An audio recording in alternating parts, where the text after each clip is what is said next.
Hello, everybody. Welcome to the live stream. Today, we will be reading from the medical medium books. We're going to be reading a little bit of Cleanse to Heal.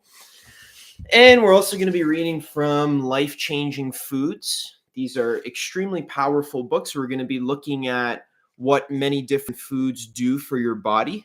We're going to be looking at mangoes, which I'm really excited about. I just had some mango smoothie before, so I'm going to be looking at mangoes and kind of just whatever fruits. We got leafy greens here, right? So this is some very advanced health information. So we're going to be reading some of these advanced explanations of what these foods do for you. This is going to give you kind of a happy, positive experience when you eat these foods, because then you know what they're doing for you. We're also going to be answering some viewer questions. I have an excellent question slash comment slash criticism from a viewer of mine who took the time to write a beautiful sort of argument or debates against medical medium information. So that's cool. And I welcome that and I love that. And we're going to be just taking the time to go through it step by step.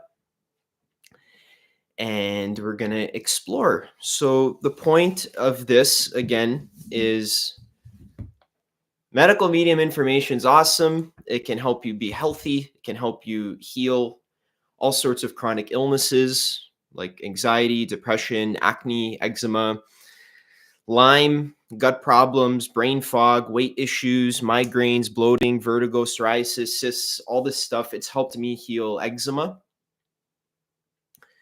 It's helped me heal severe allergies. And I think that if you're doing spirituality and you're interested in becoming the best version of yourself, and you want to optimize the way your brain functions, the way your neurons fire and are connected to your entire body, you want to optimize the way your liver works, the way your stomach works, your kidneys, your gut. You want to just optimize your body function so that you feel your best. Then, yeah, the best thing you can do is to learn the medical medium information for yourself and to basically optimize your health. This is some of the most advanced info we have. And let's get started today. So forgive me, guys, I don't live stream very often. So we are getting in there. So before we start, I wanted to make an announcement that I launched my new website. So here's my ghetto little streaming setup that I got. Here's my website here. It's called adammiceli.com. You can go here to explore. I have my book list available. This is over 140 free book reviews that I've done. I've ranked and reviewed all tons of different books. I'll just yeah, so you can get the book list here. I'll give you a sample of how it looks. Yeah, so I've just like ranked and reviewed literally over 100 books, all kinds of really high quality stuff like reality creation. I've read all these books. A lot of them are like life changing, extremely powerful books. Like amazing stuff. So I've ranked them, I've reviewed them, and I've linked where you can buy them as well. So this can just give you good ideas. You can discover new rare books. Many people don't know about, and they're not recommended very frequently, like the Pleiades and Our Secret Destiny. This is a fucking crazy book, and you're not going to hear about it too frequently in traditional personal development or spirituality circles. So there's like levels of heaven and hell. Dude, if you read even half of these books on this list, your mind and life will ascend into a new dimension that you will have no idea, and it's absolutely phenomenal. So you can get that for free on my website. You can also apply to work with me in my one-on-one mentorship as well. This is something that I'm excited about, helping people be in more alignment with the highest version of themselves. We go into things like what your personality type is, what your human design is, what your passion is, your highest excitement, and helping you get clear about what that really is, what your life purpose is here on earth, and giving you the confidence and the willpower and the clarity for how you can align with that. So that's personal one-on-one coaching, extremely powerful. And also I have my blog as well, where you can click these blog articles I've been writing, like this one I released today. You don't need a book to teach you how to be wealthy. So I've been writing some awesome stuff here. And yeah, so just wanted to let you know that that is a thing. And let's start by exploring the comment that I mentioned. Is this where we are? Hello. Yes, we are. Yeah. All right. So let's let's explore the comment that I mentioned. All right. So recently, I made a video called "The Truth About Protein." The truth about protein. This is an excellent, fantastic video. Let me know in the comments if you've watched this video. This is like just like after I was so proud of this video after I made it. It is an hour-long explanation of how protein is way overblown in our culture, and many people are just hyper focused on getting protein and hyper focused on how much protein they're getting, if they're getting enough. And this video, I'm just gonna make some lemon water here in a second. A little bit thirsty. Just gonna squeeze my lemon in here, squirting everywhere. Whew. Yeah, but people are just way obsessed with how much protein they're getting. High protein diets. Are you getting enough protein? Is your mom getting enough protein? Your kids, your family? And am I going to build my muscle if I don't eat 100 grams of protein a day? So we kind of go into all that in this video. I'm very proud of myself. I think I did an excellent job of explaining that whole myth of protein and what really you should be focused on instead. So definitely check out this video. I had an excellent comment left by the subscriber BestX8174. So it was very respectful, and it brought up a lot of good counter arguments against this whole idea that I'm proposing in the video. Basically, I'm saying that the entire paradigm of modern health science and nutritional science is not as advanced as the medical medium information.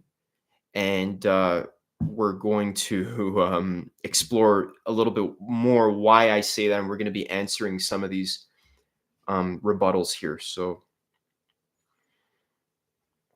I'm just going to sip my lemon water.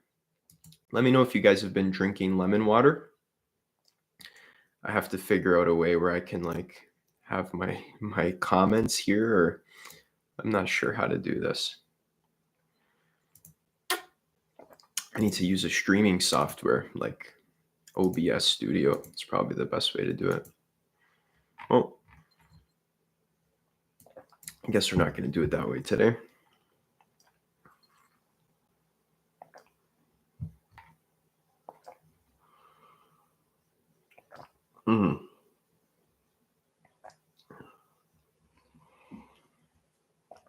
Yeah, it's really good.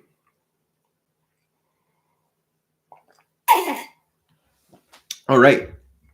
So here's the comment. We're going to go ahead and read it. Ooh. Hey, Adam, I want to clarify before I begin that I'm not a supporter of any specific diet, nor do I have any emotional attachment to this topic. My interest lies in truth and knowledge, not on defending any dogmatic viewpoint. I grew up in a family where fresh fruits and vegetables were cultivated in our own garden, so naturally there was a strong emphasis on those foods rather than on protein. Over the years, I've experimented with different dietary approaches, but I won't include any of my personal experiences here, as anecdotal evidence isn't the focus of my argument. Shots fired a little bit. Anyways, sorry. This comment is quite long, and for the sake of clarity, I rewrote it with the help of ChatGPT to ensure it flows well. However, the thoughts and reasoning are entirely my own. I also want to make it clear that my intent isn't to convince you of my point of view, as I, in fact, strongly encourage personal authority in deciding empirically what works best for oneself. Instead, my purpose is to analyze the logical flow of your argument and how it contributes positively or negatively to the pursuit of sharing truth. My goal is to examine whether the reasoning used strengthens or weakens the discussion rather than to promote any particular dietary stance. You present mainstream dietary advice as solely focused on high protein intake, but that feels like a bit of a straw man. Mainstream nutrition is far more nuanced. It emphasizes balance, including carbs, fats, vitamins, and minerals, not just protein. By oversimplifying it, you're setting up a false dichotomy that doesn't reflect the complexity of the field. So I think we're gonna break this apart instead of reading the entire thing all at once, so that we can just kind of like answer the points as they come up. So you present the mainstream dietary advice is solely focused on high protein intake, but that feels a bit of a straw man. Yeah, that's actually correct. In the video I did sort of present it in a way where it was like the mainstream diet advice is just like only like just get a lot of protein, like 100 grams of protein. So I'm 100% aware that the mainstream cutting edge scientific advice for what humans should eat in order to optimize their health is absolutely not 100% focused on protein. There is a lot of awareness of the importance of micronutrients, vitamins, eating lots of fruits, lots of vegetables, having lean proteins like lean meats, grass-fed beef, higher quality fish like wild caught, good quality eggs like farm fresh or pasture raised. Having, if you're eating dairy, having higher quality dairy, like again, grass-fed or raw milk.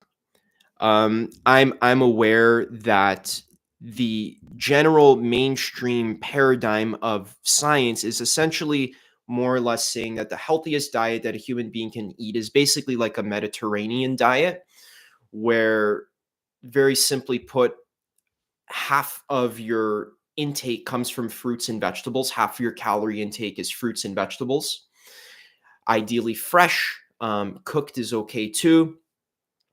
And then a quarter of your dietary intake is like protein food. So that can be beans, eggs, nuts, meat, and even dairy.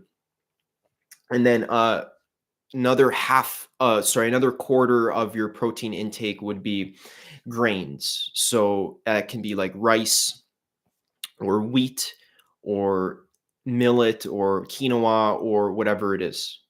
So that is kind of like the standard like view of what is healthy. So if we look at like Canada Food Guide, for example, again, I know this isn't like cutting edge science, but this is generally a pretty good look. Yeah, I hope you guys can see this right here. I'm sure you can. Whoops.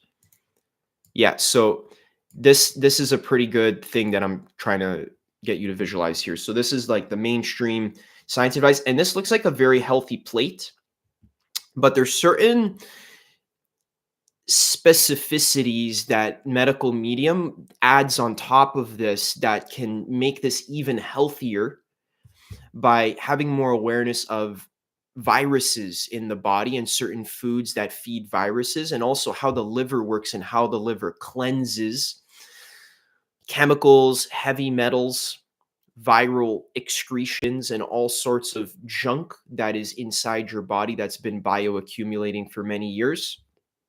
There's certain foods that will make the general cleansing process of the body more difficult, and what I'm saying is that science and research doesn't have this advanced cutting edge understanding of the cleansing process and how the humans' organ systems work together in this intelligent sort of way that actually cleans and cleanses the body specifically for the purpose of healing chronic illnesses. Okay.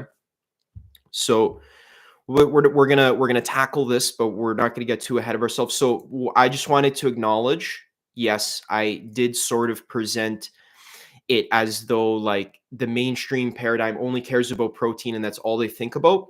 What I was more so trying to point out is that the average person, like the average Joe on the side of the street, your friends at school or whatever, your friends, mostly since they're not cutting edge nutritionists and scientific thinkers in terms of the health field, they are highly focused on protein. So the average person is highly focused on protein. Okay. And this is mostly true for a big chunk of people, especially gym bros who are working out, girls who are trying to be more fit and become more attractive. The main thing people are focused on if they're trying to do personal development and to build their body and to build their health, people are mainly focused on protein. There's a big majority of your mental energy that's going to how much protein am I getting? Is it going to be enough to help me build muscles? So what I'm saying in this video is that focus on protein is misguided and it's not actually what contributes to building your muscle. Mainly what contributes to building your muscle is clean carbohydrates and mineral salts. And as I spoke about in detail in that video there. All right. And then also the problem is that when you're overly focused on protein, then you're eating all this fatty food, like I said, chicken, eggs, dairy, and you're eating way more than you normally would. And that can be very problematic, leading to things like fatty liver, eczema, and all sorts of chronic illnesses that take many, many decades sometimes to build up slowly, but it's a bad thing. So yeah, here we have a great point that yeah, mainstream nutrition is nuanced and it doesn't just focus on protein. It does emphasize balance, including carbs, fats, minerals, not just protein. And then it did seem like I was oversimplifying a bit, but I hope I clarified that I was talking more so about just the average person who just focuses so much on protein. But yeah, the mainstream science does have a more nuanced view of health. So that's correct. I also notice you dismiss every study on protein as being funded by companies or propaganda. That's a huge claim, and it feels like an oversimplification. It dismisses the work of thousands of professionals who've dedicated their lives to understanding nutrition scientifically. Plus, it seems a bit hypocritical to accuse mainstream science of being influenced by industries while promoting the medical medium, who is also tied to a commercial enterprise, books, supplements, etc. Aren't you doing the same thing you're criticizing? So so let's break this down point by point. So the first thing is you dismiss every study on protein as being funded by companies for propaganda. So I didn't say every single study ever done on protein is funded by companies for propaganda. You have to be very nuanced. If you watch the video and you listen to really what I said a big chunk of protein studies I've personally discovered. Now I haven't looked at every single study on protein ever done. I have looked at some studies on protein and just kind of taken like random handfuls of protein studies. And I've seen that some of them can very quickly be connected to companies that are either selling protein supplements, meat companies, dairy companies. So basically, companies that have profit incentive to promote or to over exaggerate the need of protein in the human diet. So while I don't think every single study is funded by propaganda, there is a big chunk of studies that are funded by propaganda, and you have to be very nuanced about this. Yeah, no, it's not. Yeah, that would be a huge claim if I said every single study ever done is funded mainly for propaganda. That would be an oversimplification, and yeah, you're right. That would dismiss the work of thousands of professionals who've dedicated their lives to understanding nutrition scientifically. So I agree. But the thing is that I'm not saying every single study ever done on protein is 100% solely funded by propaganda. It's a very nuanced and tricky thing that I'm saying. First of all, I'm trying to say that the foundation, the root of this protein thing, this like emphasis on protein goes back over 100 years.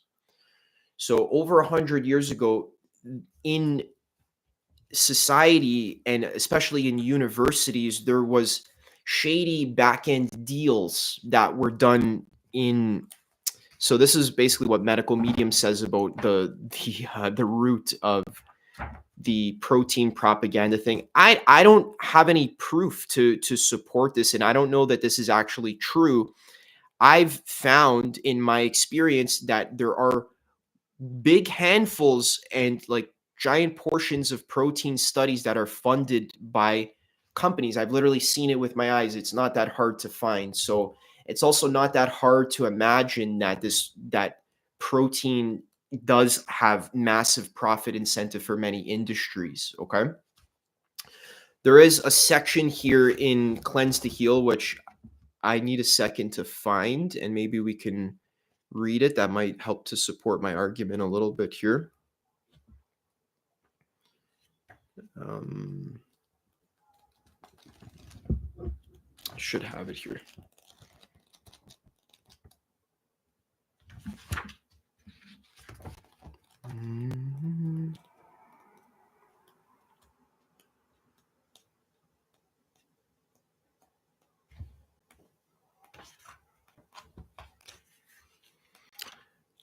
There's also a video that I linked underneath my protein video that I told you to go watch. So that actually gives a more nuanced description from Medical Medium himself, talking about the history of how in the 1930s there were deals done between universities, the education system, and also companies whose best financial interests involve protein. And these were like contracts that were essentially grandfathering in protein law, which basically set the foundation for this sort of scientific bias to skew many results towards protein. Okay. Now, if you understand the way science works is that it's done within a paradigm. Here I found the protein thing. We'll read it in a second. The way science works is that it's done within a paradigm. So when someone is doing a scientific experiment on protein, they're not doing that experiment with a complete blank slate. They've already gone through 4 to 6 years of schooling that is teaching them how protein works in the body, how protein contributes to muscle growth. They're learning about protein synthesis. So in order for a scientist to even get to the point in their career where they're even able to conduct a study on protein, they're already standing upon years and years and years of schooling that has already installed into their mind many default positions and beliefs about how protein works and its role that it plays in the body. Now, what I'm saying in the video is that this is very questionable. A lot of these studies that have been done are extremely questionable, specifically because they're not testing. I haven't seen good quality studies that properly test two groups of people. And I already described this in my protein video, but two groups of people where one group is eating mainly clean carbohydrates and mineral salts. So, like I described, a lot of apples, bananas, spinach, potatoes, sweet potatoes, pumpkin, cabbage, arugula, zucchini, etc. So they're eating mainly fruits and vegetables. And then the other group is eating mainly fruits and vegetables plus extra protein. So either a supplement or meat or extra nuts are added. So in group two. So group one and group two. In group two, where extra protein is added, they're calorie capped at 3,000. So you can't eat more than 3,000 calories. And in group one, they're also calorie capped at 3,000 calories. Okay. So both groups are eating a lot of fruits, vegetables, nuts, and group one is eating way less protein. So group one has, like, let's say, no nuts, no meat, no eggs, no cheese. It's just mainly like potatoes and apples and bananas and these like these light foods that have low protein but mainly carbs and this kind of stuff.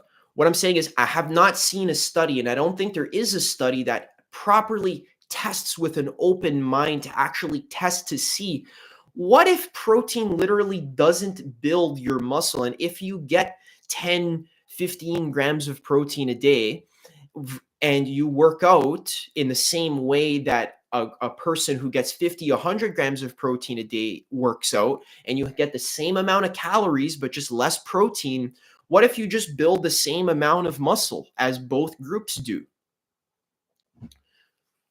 Do you get what I'm trying to say here? What if you build the same, both groups capped at 3,000 calories, one less protein, one more protein? Both of them are getting their clean carbohydrates and their mineral salts, and also one is just eating more meat, but they have to replace that meat with the other group that would then be eating potatoes in that spot. So what I'm saying is, if this study was done, I am very convinced, and again, the study hasn't been done, and if it has been done, let me know if there's like an actual good study that calorie caps both groups in this sort of way that I'm describing. If this study was actually done, both groups would build the exact same amount of muscle. If not, the higher carb group would actually build more muscle, because what medical medium is saying is that muscle is not built on protein, it's built on carbohydrates and it's built on mineral salts. Now, this is very important that you understand. Why are we even listening to medical medium in the first place? I think a lot of people don't really get this. They just hear me sort of yapping on the camera and they don't fully like put two and two together. Why am I even talking about medical medium? Why are we trusting this person? Okay, so let's go into that a little bit. First of all, medical medium has a spiritual gift to be able to heal people's illnesses that he has had since he was 4 years old. So I don't care if this hurts your feelings or you don't like this explanation. This is what it is. So I'm going to describe to you what happened, and you can have your feelings about it. That's fine, but this is the truth, and this is part of reality, is that spiritual gifts exist, and there's thousands, millions of people on planet Earth who have spiritual gifts, and you can't deny this by just closing your eyes and not looking at it. When you do personal development and you actually explore reality, you see like, oh, there is this thing, this category of phenomena that are more esoteric and less physicalistic, and these phenomena actually exist, and that's not something you can deny unless you never experience any of them, which just means you don't have a broad enough range of life experiences and curiosity to even go after them. So when medical medium was 4 years old, he predicted that his grandmother had lung cancer. He diagnosed her with lung cancer before any doctors or anything was diagnosing her. So they were at the dinner table and he was 4 years old, and there was a voice that was speaking to him in his right ear that told him, hey, go up to your grandmother and tell her she has lung cancer. So he did this, and he was 4 years old, And it freaked out their family. They were like, "What the hell?" And his grandmother went to the doctor a week or two later, and she actually got her lungs checked, and she did have lung cancer. So at 4 years old, he predicted his grandmother's lung cancer. And then he told her to drink celery juice to cleanse, to basically heal the cancer, and that worked. So this is one example of from when he was 4 years old all the way up as he was growing and getting older in his teen years. When he was 14 years old, he opened up a basically health consulting business, but it wasn't a business because he wasn't getting paid. He more so was just like, there was a family in his community that owned a grocery store, and he was allowed to like open up a shop or a consulting center at the top floor of the grocery store, and he would have lines of people coming in every day, and he would basically consult them one-on-one. And the spirit of compassion, the voice in his ear, essentially would speak to him and tell him what is wrong with each person and how they can heal. So if someone had eczema, they would say, "Oh, well, they have copper in their liver. They need to cleanse it. They need more wild blueberries. They need to drink celery juice." So the spirit of compassion would give specific protocols for how to heal people's illnesses. And these protocols would work for people who have been struggling with these chronic illnesses for decades.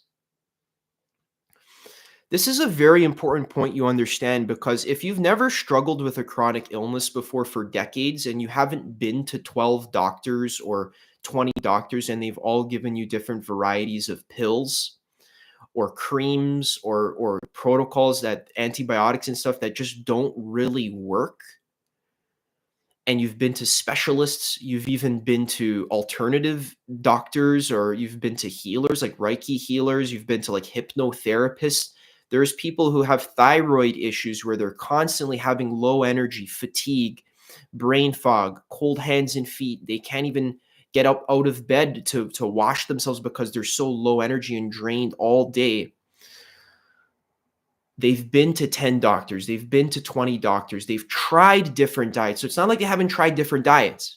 There's people on earth who have tried paleo, who have tried keto, who have tried the mainstream science diet, which is, eating lots of fruits and vegetables, eating your lean proteins, eating your grains, cutting out they've experimented with dozens of different foods. They've cut out dozens of different foods. They've added in dozens of different foods. They've tried all sorts of fads and trends. They've tried working with their gut bacteria because they see random things online and they're just desperate because their life is ruined. They'll do anything to heal. So they've tried working on their gut bacteria. They've tried taking chlorella. They've tried taking all sorts of like fish oil, and they've tried just the whole gamut of all of these health trends, ionized water, right? All of this stuff, and it doesn't work for these people, okay? Then they find the medical medium information, which number one is giving clear descriptions for specifically what is causing each chronic illness. Descriptions that are not found anywhere else on the internet, by specialists, by doctors, by science. These descriptions are not found anywhere else. And this is very important. If you're not understanding what I'm saying here and you're not actually like reading his descriptions, which is why we have the books here today, and you're not really putting two and two together, where you actually have to realize, wait a second, there's descriptions of illnesses in these books that are not present anywhere else on earth, and that actually heal people who read the description and do the protocol. People who have tried dozens of different diets, people who have tried dozens of different doctors and medications and protocols and healing and Reiki and all of this shit, and chakras and crystals and saging themselves and going to exorcists, literally all of this shit. These protocols have given people clarity for the first time in their entire life of what is causing their illness that they've been struggling with for years and decades. and a specific protocol to heal it. And also, I'm one of these people. So I've done the experiment and I've tested firsthand that I had eczema my entire life since I was 1 years old. Bad rashes all over my hands, my legs. Itchy would turn into hives. They would crack and bleed, and I had no idea why. And I cleaned up my diet. I tried all these different creams and steroid creams, going to specialists and, cortisone and all these creams. They didn't work. I would then also clean up my diet. So I would cut out bread. I'd cut out dairy. I would eat more fruits, more vegetables, more nuts, more grass-fed grass-fed eggs, more like pasture-raised eggs, grass-fed meat and stuff. So I would do like the paleo diet, right? That didn't work. I would do keto and stuff. That didn't work. So I would do vegan as well. I was vegan for a year. That didn't work. So it's not like I wasn't eating clean and then I just decided to like now cut out McDonald's and switch to medical medium and all of a sudden I healed, and it could have just been any clean diet and I would have healed on any clean diet. I did literally 6 or 7 other clean diets and experimented with dozens of cutting out and adding in different types of foods. None of that worked. But medical medium was the first person that I read that gave me clear descriptions of like, hey, if you have eczema, that's because you have a toxic copper in your liver. And this toxic copper is acting as a fuel source for a virus, probably mono, which is Epstein-Barr virus, mononucleosis. You get mono sometimes when you're young, and then it stays dormant in your body for decades, and it lays low and it feeds off of toxic copper and other things in your liver. It builds ranks and it excretes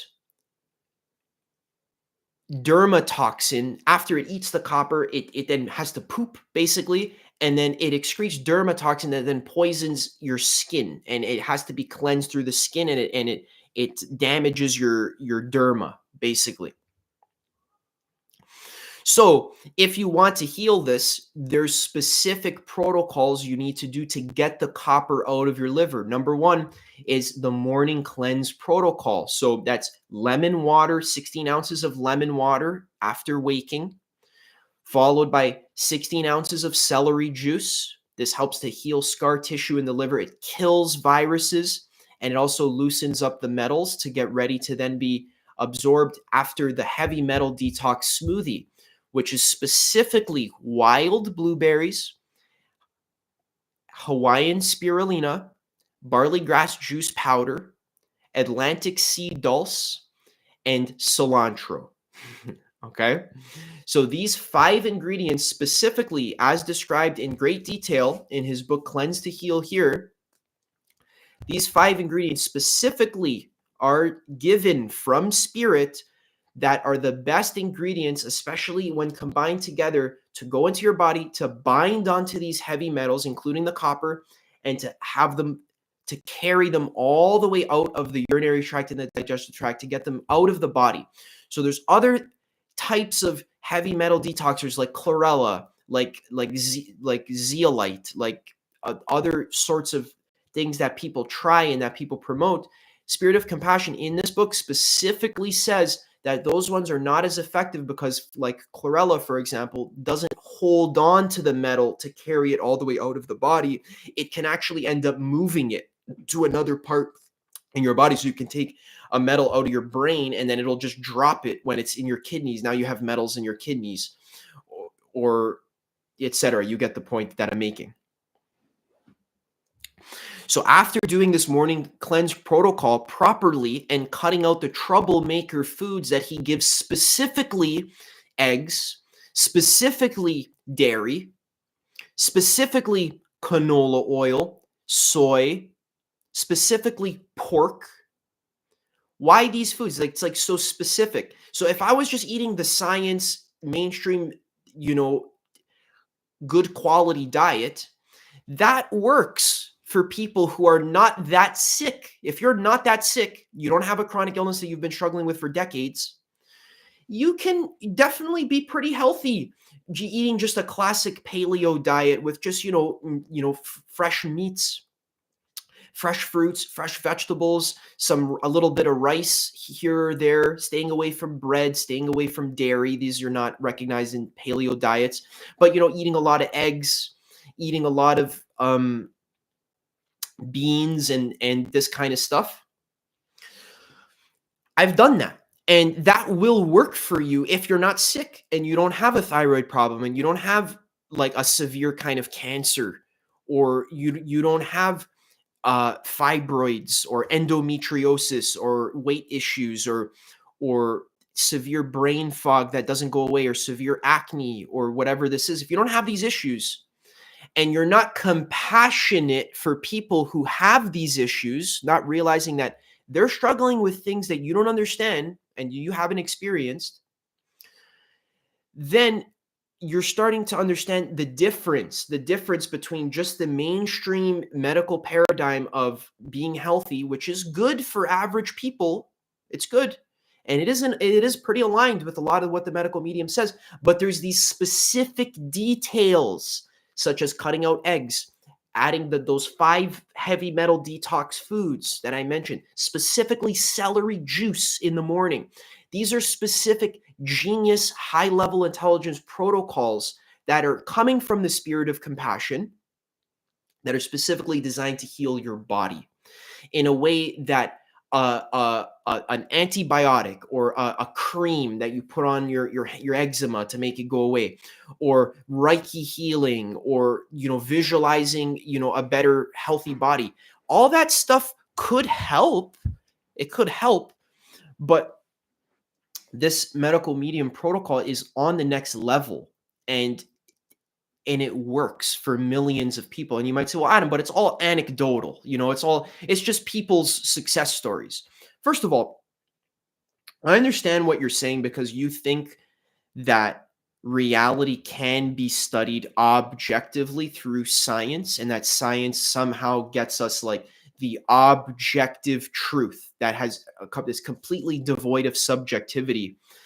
And that's what the scientific method is designed to do, is to take out the subjective aspect of truth finding, so that essentially we can build a consensus that we all agree that these specific experimental results objectively prove that this hypothesis that we're putting forth is true. So I get that and I understand that. And I think that's important, that we do more objective testing and more scientific testing on these medical medium protocols. But I want you to be very clear right now that there's not a lot of funding available for doing that. There's not a lot of profit incentive in the year 2025, where our medical establishment is run by pharmaceutical companies, and that is in cahoots with meat, egg, dairy, and these high protein companies, in cahoots with the universities that are literally teaching this kind of stuff, that are funding the science. We're not at a level of consciousness yet where we're actually doing full-fledged studies on diet-based healing for these diseases and these issues that people are struggling from, because the human body is literally a cash cow for pharmaceutical companies specifically, who literally see the human body as a treasure chest of potential pills to make to cure every single illness. If you have depression, there's a pill. There's 10 pills. If you have OCD, there's a pill. If you have autism, there's not a pill, but there's other sorts of things, like if you have high cholesterol, if you have bloating, if you have a UTI, all of this kind of stuff. These things can be healed with medical mediums antiviral protocols, because most of these problems, people don't realize, are caused by fatty livers that are filled with toxins, heavy metals, petrochemicals, chemical fragrances that bioaccumulate in the body, viruses like shingles, strep, herpes, HPV, many different kinds of viruses that live in the body. Strep's not a virus, it's a bacteria. H. pylori, E. coli, these things, they can live in your body. And medical mediums protocols are specifically antiviral, antibacterial, and can actually anti-metal. They cleanse the metals and the toxins out of your body because his protocols work with the body's natural rhythms in this sort of holistic way, this intelligent sort of spiral dynamic stage turquoise kind of way that I hope you understand what that means. It's an advanced, holistic way. I've spoken about spiral dynamics. If you haven't learned about spiral dynamics, there's a series about spiral dynamics on actualize.org. So you should watch that whole series so that you understand how existence works. And if you're interested in science, it's a scientific model. But basically, when you're in stage orange, or when you're in the achiever stage of ego development, you have this sort of like this strong desire for objective truth, and you want to completely get rid of all subjectivity. And I admire that, and I think that's good, and I have that within me as well. And I wish there was more studies being done on celery juice, especially considering that millions of people are using it every single day to heal and reverse their chronic illnesses that dozens of doctors and dozens of different diets haven't been able to heal, myself included. So I know, I can tell, you have the achiever stage of ego development. This is how your brain works. I know how your brain works. I understand. I'm literally you. I've been where you're at, and I understand. I don't want to include any personal experience. I don't want any anecdotal evidence. I just want evidence-based stuff. So, which is what we're going to talk about. Unfortunately, the stage that we're at in society right now is just that we don't have the science that's been done yet. And someone who has a thyroid problem, who's been struggling with it for decades, who has kids and a family and a job that they can't get out of bed to even go to, they don't have 50 years to wait for science to play catch up with the medical medium information that's already being presented in these books at a highly advanced level that works when you do it. But you wouldn't have any experience with that because you've never done it, and you haven't even read it, and you're not even interested in it, and you don't even know what I'm talking about when I'm talking about medical medium. I have to be the guy who explains it all because you're not even studying it yourself. You're just like watching one video that I make, and you're trying to like judge whether it's true from a sort of like third person perspective without realizing you have to involve yourself in the study. When you drink lemon water and celery juice every single morning in the proper way, following the proper protocol for 6 months, it's not questionable about like whether it's good for you or not. You don't need a study to prove to you whether it's good for you or not. Your body literally your body's intelligent wisdom is like, oh my God, this is the healthiest thing I've ever done in my entire life. This is significantly better than the dozens of other diets that I've tried, which I hope you've tried, right? Because I know if you haven't tried many different diets, then, you said you have. So, you have to involve yourself in the experiment. You can't only rely on these studies and these papers that are written, and you're trying to like use your mind only to like sort of figure out reality. Okay, so this is what I'm saying. I think we need more science to prove and to support medical medium information. However, for people who are sick and who have fucking cancer and severe liver issues and all these problems that their doctors literally aren't able to help them with, and they're trying but it's not working, they don't have 20 years to wait for science to play catch up. They're willing to try something that maybe doesn't have studies and citations from Princeton or from Harvard, but it has a very compelling description of what's actually wrong with you, a very common sense sort of protocol that actually has already worked for millions of people on Earth, and you do it and it works. So that works well enough for most people. And there are descriptions in these books, and there's plenty of cases where the medical medium information has actually been ahead of science. For example, with vitiligo. Vitiligo is a skin discoloration disorder where your skin gets these like white like splotches on it. I think Michael Jackson had it. So for decades in the 80s and 90s, medical medium has been doing this for over 50 years, and he's been working with people for over 50 years. In the 80s and 90s, medical medium has been saying the whole time, the reason why vitiligo exists is because there's aluminum in your liver that is being fed on by Epstein-Barr virus that is then excreting dermatoxin, which is poisoning the skin and causing it to discolor. Okay. So this was not known by science at all. We thought vitiligo was just like an autoimmune disorder where your immune system is deciding to attack itself. Okay. Around 5 to 10 years ago, I think it was around 10 years ago, science recently linked Epstein-Barr virus with vitiligo. Now, they haven't discovered that it's the sole cause of it, but there has been a quantitative link between Epstein-Barr virus and vitiligo, okay? So this is just one example of the medical medium information actually predicting science and being ahead of science and precluding science.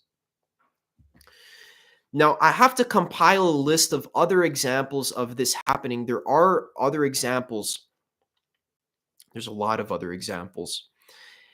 Essentially, the medical medium has just been ahead of science for a very long time, but I don't have a prepared list of examples to share with you of specific examples.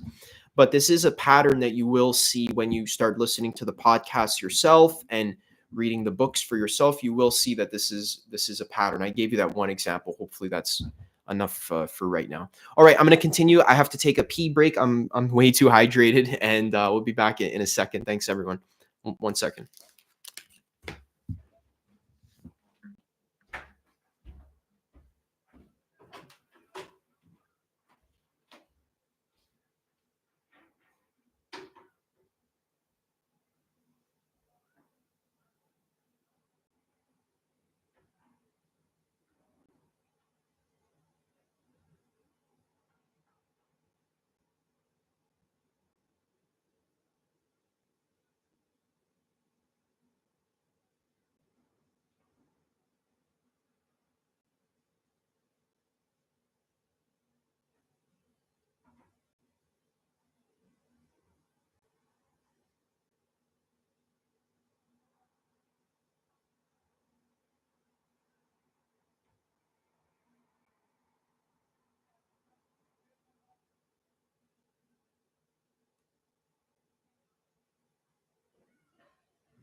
All right, I'm back.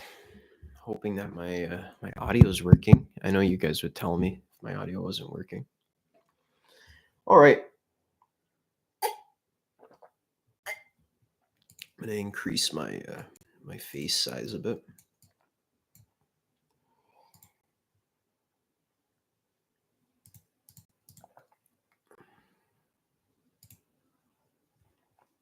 Like this.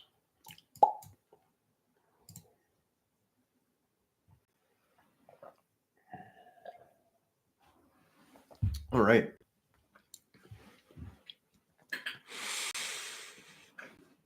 Okay, so now this is I see this argument a lot, and it's a little bit disingenuous, and it's kind of shown that you haven't actually like studied medical medium info or have actually been open to it.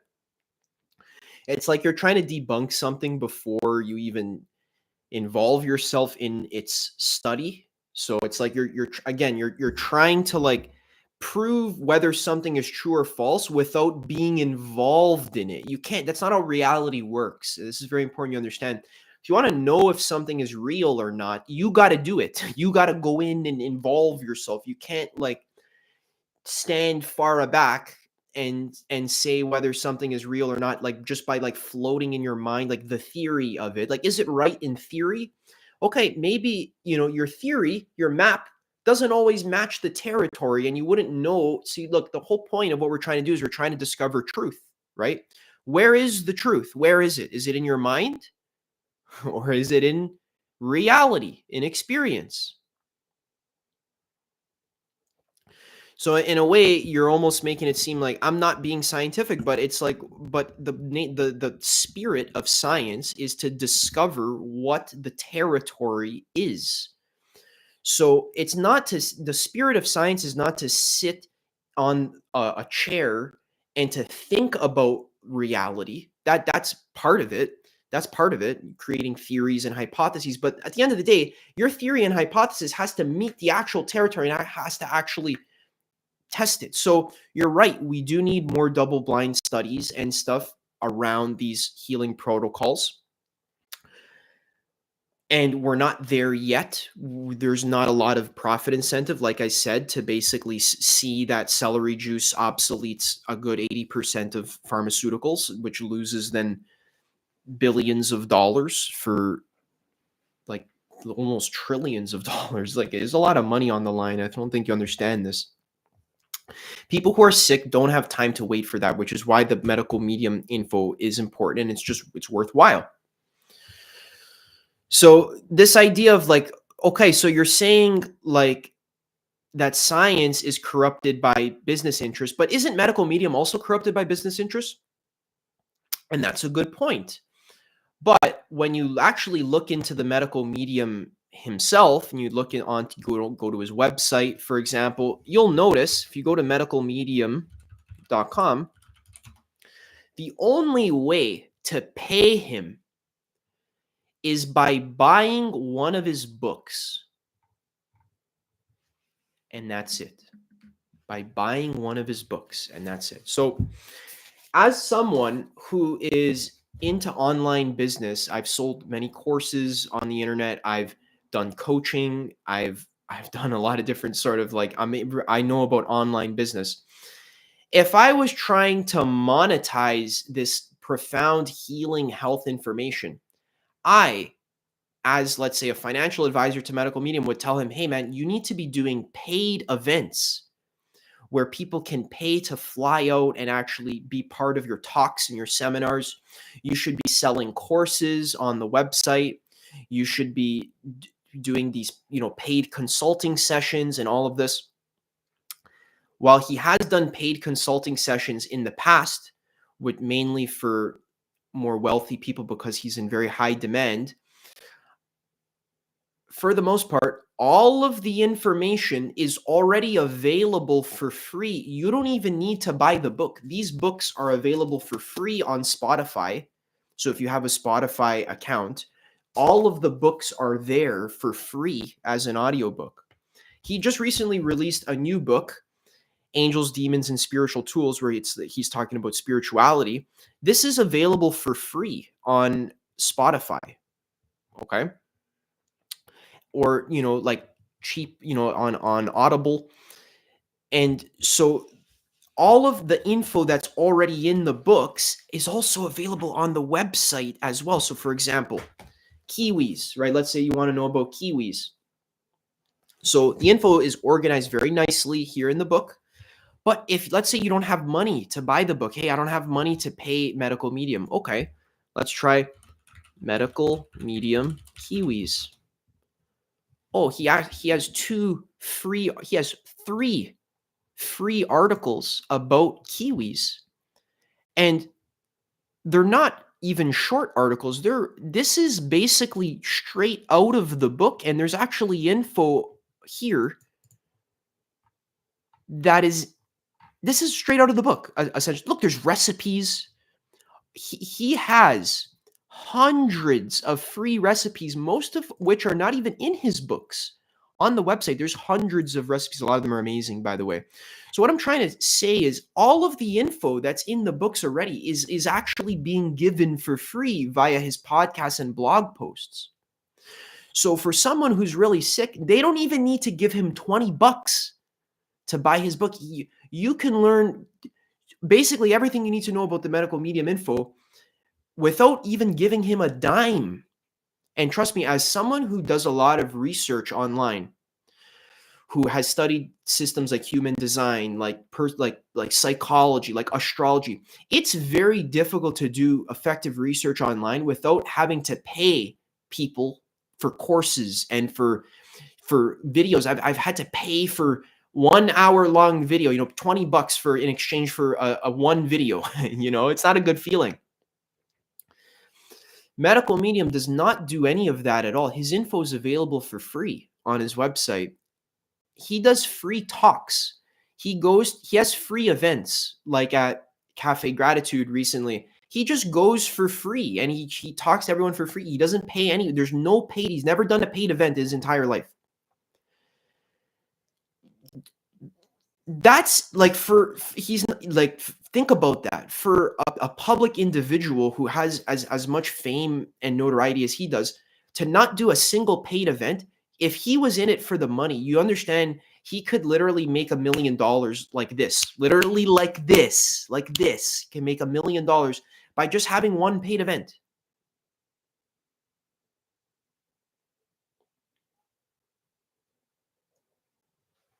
Okay. So think about every day that Medical Medium hasn't done a paid event. It's been like he's been public for basically almost 10 years. He's giving up millions and millions and millions and millions of dollars profit to not charge for his info unless you want it packaged in book form, in which case you have to pay for the paper and the ink and the shipping for the actual book. Okay. but if you want it in that form, you have to pay for the actual physical materials that are used to fashion the book. But besides that, he's not making very much profit other than just from book sales. Okay. So you would know that if you actually looked into the Medical Medium info, but you haven't. So you're making points about something you haven't even looked into, which is like my frustration here. Okay. So now let's compare that level of profit incentive versus charging for like one pill. Recently, like a year or two ago, I had toe fungus. I was eating all these eggs and stuff, and I had toe fungus. So I went to the doctor, and in order to get this like cream to like put on my toenail to like get rid of the fungus, this small, tiny little vial of cream was $150 Canadian for toe fungus. And these pharmaceuticals are extremely overpriced, extremely expensive, charging for pills that cost them $1 to make, charging, $150 for this bottle. Okay. So do not compare the profit incentive that there is in the science of pharmaceuticals versus the profit incentives that are in place for Medical Medium. Actually, the fact that in theory, what you're saying is correct, because yeah, you're right. Individuals are not immune from corrupting forces. Okay, you're right. But in this, what's great about an individual is that if the particular individual is clearly not maximizing profits, but is actually just genuinely wanting to get the info out there to heal people, as he's been doing for over 50 years, then we're actually realizing that we are actually not having virtually any corrupting forces, except for whether or not he's the spirit of compassion itself is giving good quality info, which it has a proven track record of doing so. And you can check it out yourself by listening to it and reading the books. It has a track record of predicting and being ahead of science, which I need more specific examples of. It's one of my psychological weaknesses as an ENTP, specific examples. But my strength is trying to get you to see the general pattern of what I'm saying, the general concept. So to say like, hey, Medical Medium also has profit incentives and is influenced by industry. So yeah, he has some supplement recommendations. But did you know he doesn't actually make money from he doesn't?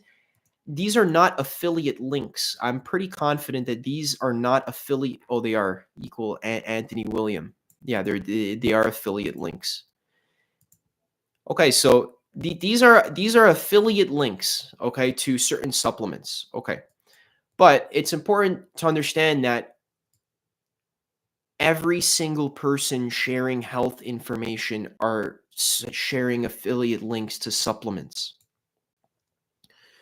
So these are the supplements he recommends, and if you want to support him, you can buy from his affiliate link, but you can just as easily not buy from this affiliate link, and you can just go to Amazon yourself and buy it. Okay, so he uses supplements as part of his healing protocols, and he recommends specific ones that are the best quality. And yeah, it would kind of be stupid if you think of it to not have an affiliate link on these supplements. I would be surprised, honestly, if there weren't affiliate links. But yeah, that's like, again, you don't have to buy them from here. You can buy them from anywhere. You can buy them. You can just look like, oh, nettle leaf liquid. Okay, let me search nettle leaf liquid and just buy it that way. Okay. Besides those basic affiliate links, he's not getting paid by these companies. Yeah, he participates in Amazon affiliate and associates program, but AW and its affiliates also receive income or other compensation from other vendors whose products are linked or mentioned on this site. Okay. Right. Okay. So he is getting money from these specific supplements that he's recommending. All right. I've personally purchased the juicer that he recommended, and it's an amazing product. It's really, really good, and it actually really helps with juicing the celery.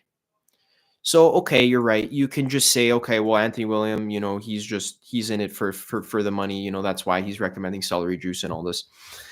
The problem is that like he's got to make money somehow, and he's not doing it in a way that's like overtly aggressive. That's like maximizing profit. Okay, this is sort of like the bare minimum of online business that you can do. Literally a couple books and affiliate links to products that you're recommending. So you're right. I guess that is one biasing factor. You're correct, and you would have to look into the information yourself to kind of judge for yourself. So okay, that is yeah.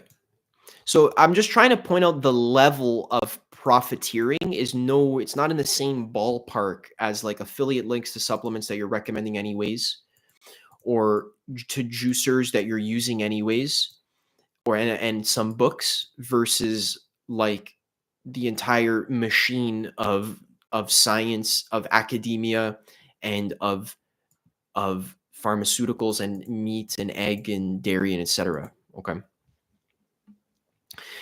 Another issue is how you cherry pick studies that support your claims while dismissing those that challenge your viewpoint. That's not how balanced, evidence based discussions work. And while your personal experience with curing eczema is compelling, anecdotes don't have statistical or scientific value. You're also dismissing millions of other anecdotal experience from people who found success with different diets. Truth isn't discovered by cherry picking stories that fit your narrative. That's true. You're right.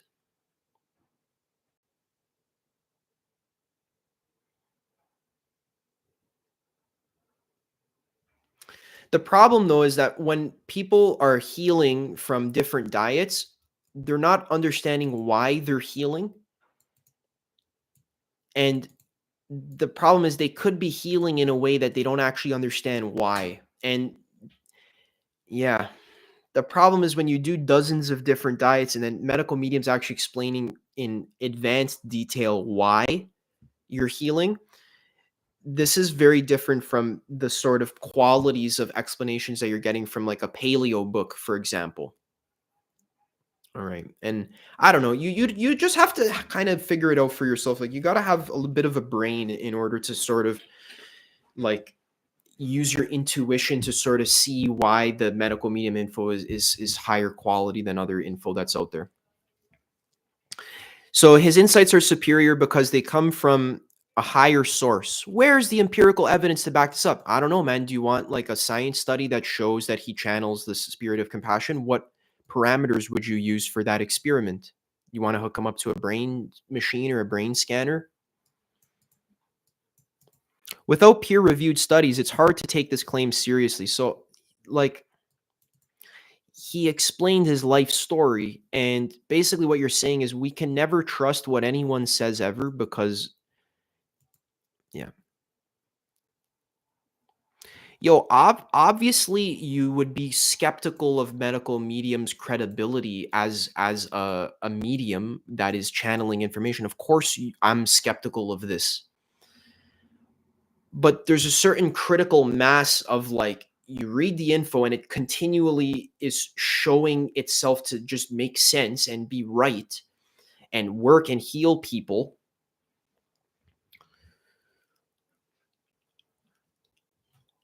Yeah. I don't You're right, man. Like, dude, I'm not going to shove this info down your throat. What I'm trying to say basically is when you read the info, it's clearly more advanced than what you're getting from science. It's just a feeling. You get the vibes, you can see, you make sense and intuition. The intuition is backed up by a lot of logic that makes sense, but it's very difficult to sort of explicate it because I'm trying to bridge a gap of like you're very attached to the sort of conventional mainstream paradigm of science, and unless something is peer reviewed then you're not going to trust it. But again, if I gave you 5 grams of magic mushrooms and you realize that you are God and you literally shit your pants and you had the most deep, profound spiritual experience of your entire life that changed your life, literally life changing spiritual experience that enlightened you and changed the trajectory of your entire existence. And then I said, "Oh, well, there's no proof that you had that awakening because there's no evidence. You don't have any evidence. There's no peer-reviewed studies that show that you actually had an awakening on magic mushrooms."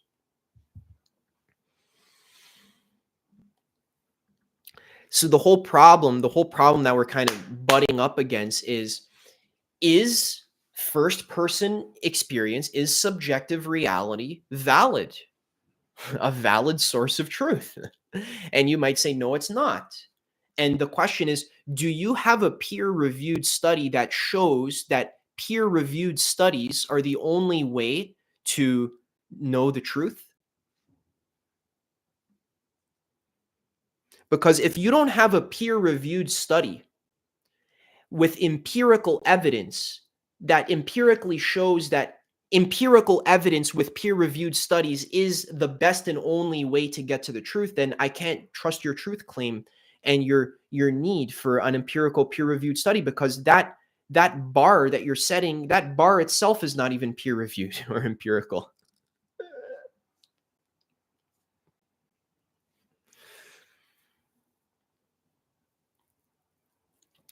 And don't think I'm fucking around here. This is the core problem of existence. This is reality is a strange loop. If you turn your if you turn something upon itself, it breaks. So at the end of the day, you need to understand that science is not infallible and it's not the only way to get a truth of existence. When you look at a sunset with your girlfriend and you cry and you guys kiss and love each other, is that experience, and you tell me about it, right? Like, hey, I had the most amazing sunset with my girlfriend and we kissed and it was beautiful. I might say, you know what, man, I don't believe you because there's no science to back it up. It's not peer reviewed.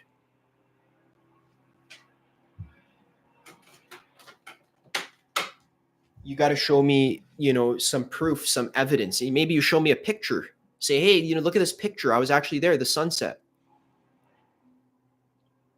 Say, sorry, man, that there's I need at least 10 pictures from other angles, from different perspectives, from scientists who can confirm that you were actually there with your girlfriend. At some point, You got to realize that reality is not just science. And truth isn't only science. There's domains of truth in existence that can never be touched by science. Like what, Adam? Well, I don't know, like your consciousness, like your direct experience.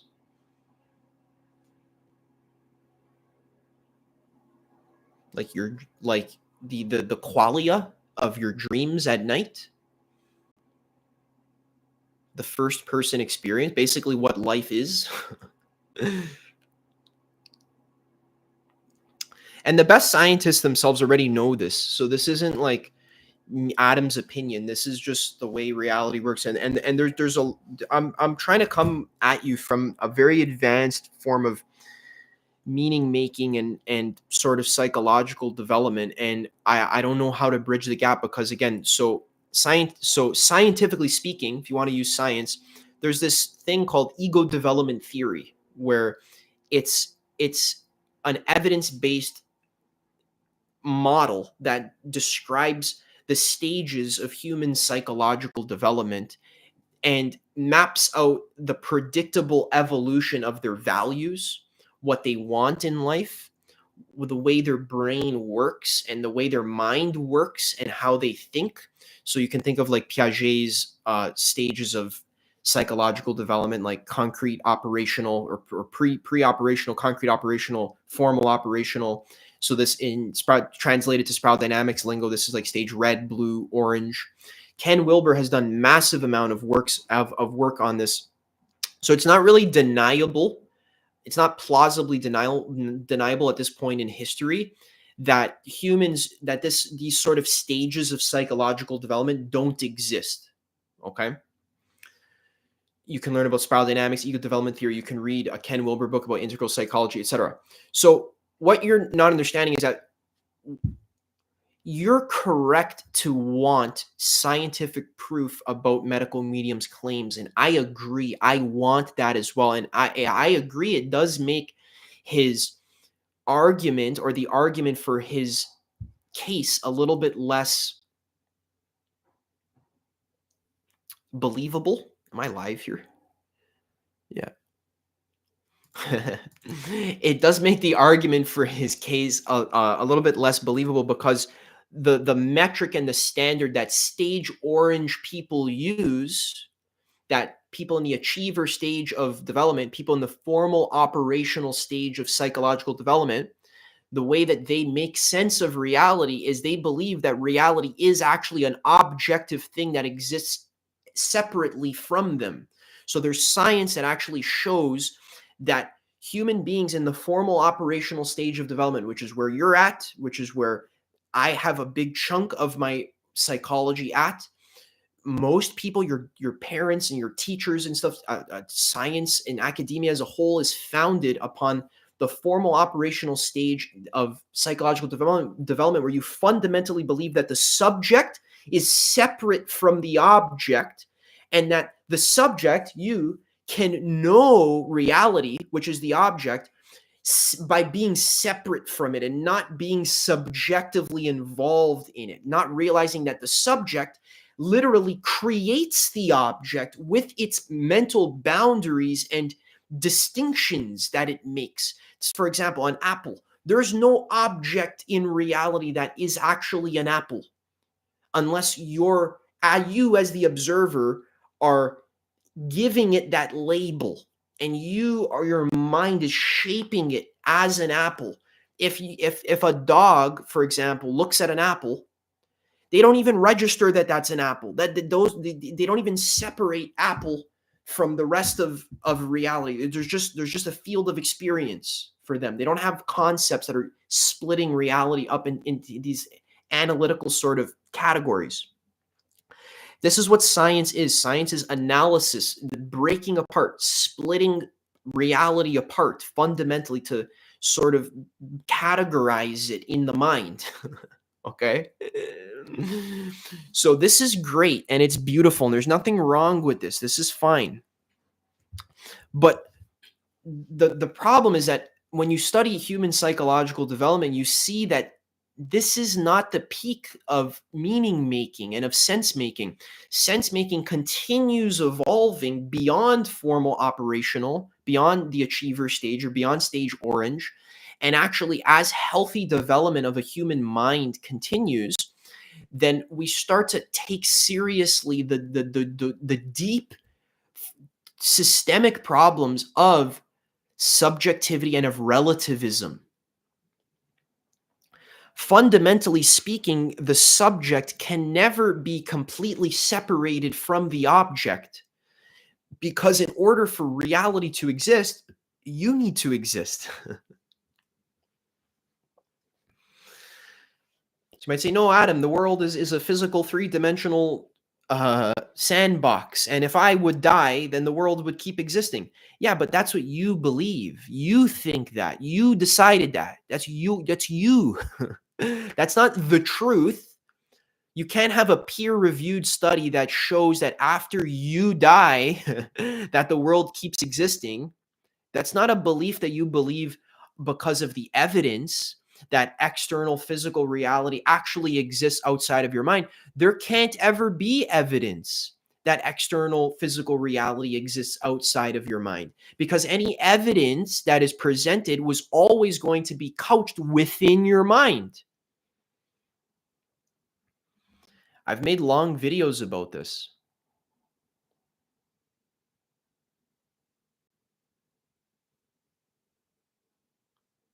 Reality is intertwined with you, with your mind. Objects appear to you in an inextricable link from your concept of the object, and your mind is intertwined with reality. It's all one. Again, so the mushroom experience, right? Do some mushrooms and actually realize, there's like, I can't just only study reality externally. I need to be involved. I need to be in my body. I need to be in my experience. I need to actually meditate. I need to actually see reality directly with my awareness instead of just thinking about it with my mind. And yeah.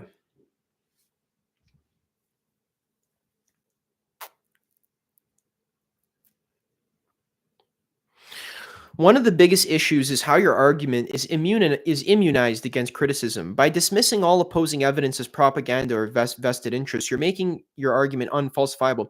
I agree with this. You're right. Not all opposing evidence is propaganda or vested interest, but we have to be very picky when we evaluate the actual quality of what appears to be opposing evidence. You need to be very, very clear about, does the so here's the fundamental problem at the end of the day. The medical medium info basically has no evidence to support it. Okay, besides the fact that the information makes a lot of sense and it heals people when they use it. Okay, and it heals not just any people, but it heals people who have been through dozens of diets and decades of suffering with very rare and specific chronic illnesses. That it works for me, it works for you. You don't know that because you never did it, because you don't care about actually doing science and experimenting things on yourself. But it works on me, it works on you if you try it, okay? And that's because Adam thinks it's true. Okay? The info, I think it's true because there's a lot of good reasons why, and I try to bring those reasons here onto my videos, okay? At the end of the day, there is no scientific evidence. There's some scientific evidence, but this is not science. This book is not backed up and bolstered up by science. It doesn't stand on science. It stands on the faith that the info from the spirit of compassion is good. And this is a problem. This is fundamentally an epistemological problem with the medical medium information that is difficult to grapple with. It's difficult to grasp and to, for most people who are at the achiever stage orange stage of psychological development, like you, who require science in order to believe something, then it's not going to work for you. Now let me be clear. The diet will work for you because it's true and it works. But the reason why it's true and it works is you're saying, but Adam, you're not jumping through my standard of truth. And my standard of truth and society's standard of truth is that it has to pass the scientific bar. Okay? And if it doesn't pass the scientific bar, then it's not real. So I get that and I understand that. And I hope that we can, fund more studies to get a lot of this information realized, and it is gonna happen. So I'm 25 now. I hope to live for another 100 years. So when I'm an old man in 100 years from now, and on all the in between time as well, I'm just gonna be laughing at you the entire time as science slowly catches up with everything the medical medium has been saying the entire time, and I'm just gonna like die of laughter. Um, and I'm correct. Unfortunately, I don't have science to show you why I'm correct, besides the anecdotal accounts of millions of people, myself included. All right. So if you don't like that the info doesn't clear the scientific bar yet, obviously parts of the info is scientific, and this is what you don't understand. It is science. It's not like denying science. It's just intelligent. Like, I don't know, you got to be intelligent to get it, I guess. I don't know what to say. You got to actually care to get it. You got to like stop like sitting in your your mental fortress of defenses. You got to loosen your defenses a bit. Absorb the info. What if it's true? You don't know. What if it's true? You know everything about reality. You know if it's true or not true. You don't know. You didn't even check. You don't know what's going on. That's my problem. You think you know, but you don't know. You're prejudging the info. True skepticism and this sort of spirit of science, being skeptical. Just making sure that I'm actually live here. We're live here, right?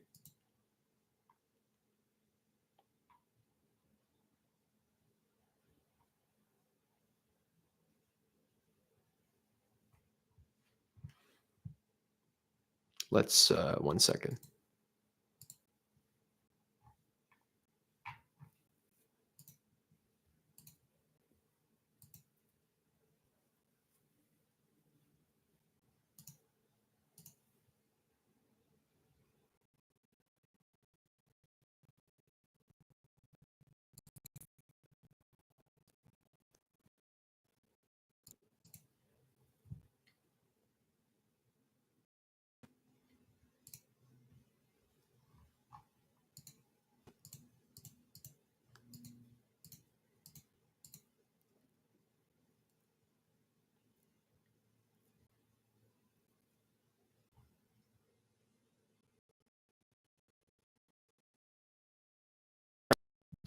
I'm like halfway a debate about the medical medium info.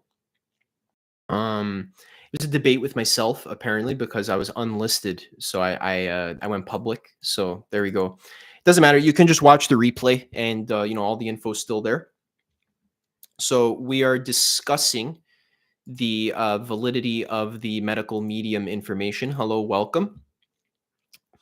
Yeah, so you guys are gonna have to check out the the VOD after, but we're talking about the problem that the medical medium information doesn't actually clear scientific bars, and we're going into this amazing comment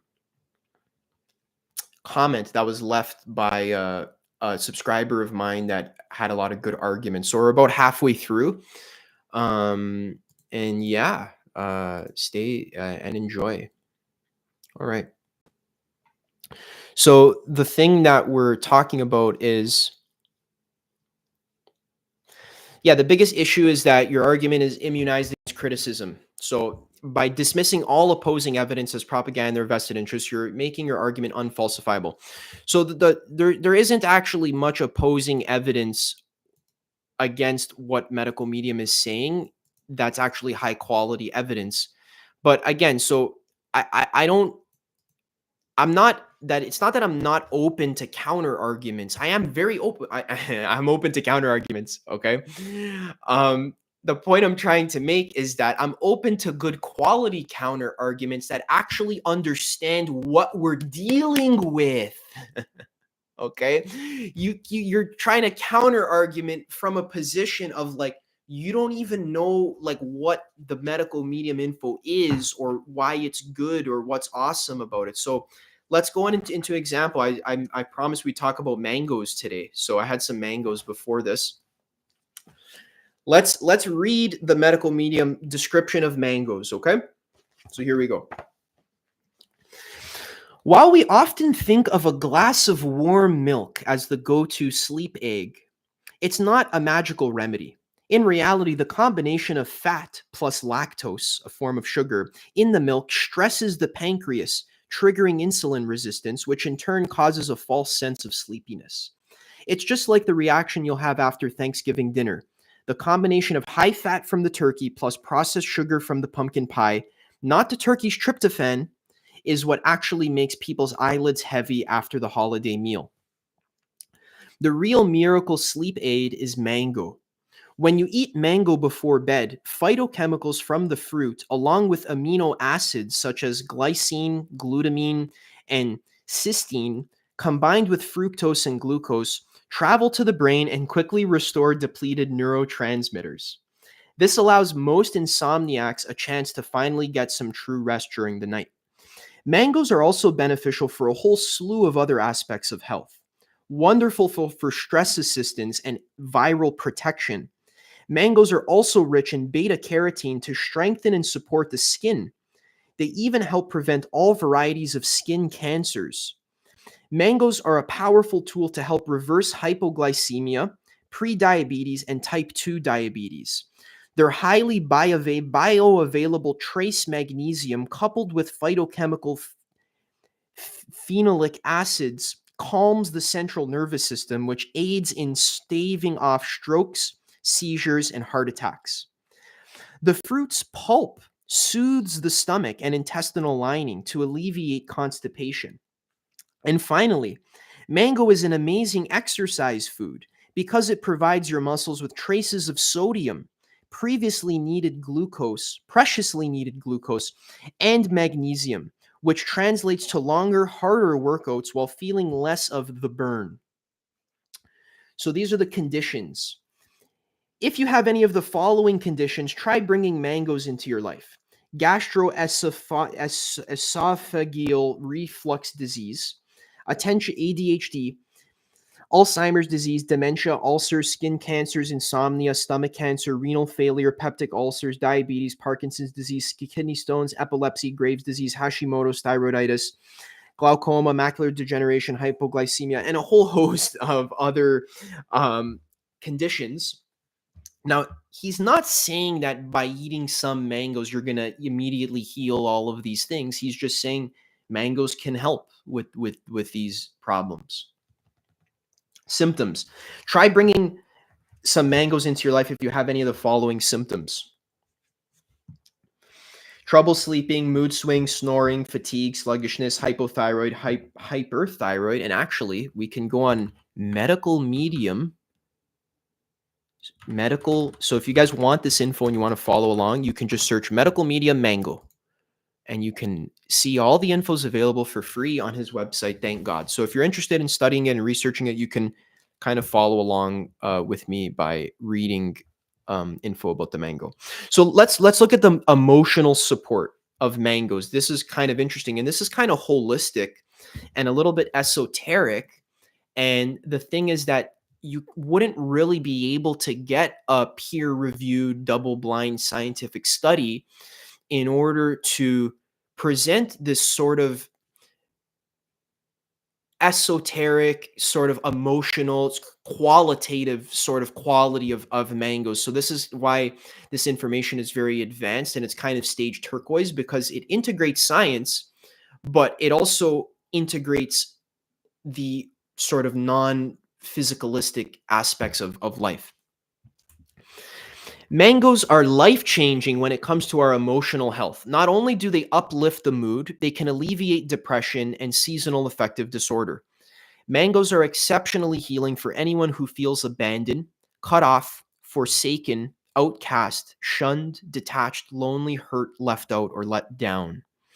That's because mangoes have the power of manifestation. When we eat them, the fruit reorients us, changing our direction and opening us up to more opportunities to experience joy, which ultimately helps us connect to our destiny. Oh, I know all the scientifically minded people just left because anything that sounds remotely esoteric or spiritual is automatically like an allergic reaction for people who think that, life needs to be hard nosed and scientific all the time. We can integrate both. We can integrate the left hemisphere of the brain and the right hemisphere of the brain. We don't have to be overly left brained, where we only are hyper analytical, needing everything to make logical, analytical sense, and it needs to be peer reviewed and double blind and checked. That's important. And there is left brain info here, as we've seen.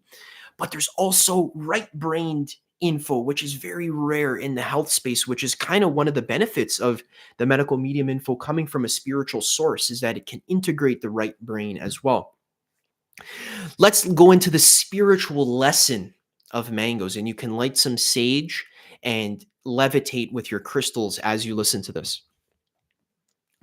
Mangoes handle the heat like no other fruit. Even with the sun beating down on them at extreme temperatures, mangoes know how to shield themselves. When we incorporate mangoes into our lives, we internalize their inner cool. They teach us that it's possible to handle extreme situations without burning up inside. We learn how to keep calm and collected when we're up against immense stress, how to stop ourselves from becoming hot headed and angry when the heat is on. The next time you're facing an intense situation, find a mango to snack on, or add frozen mango to a smoothie.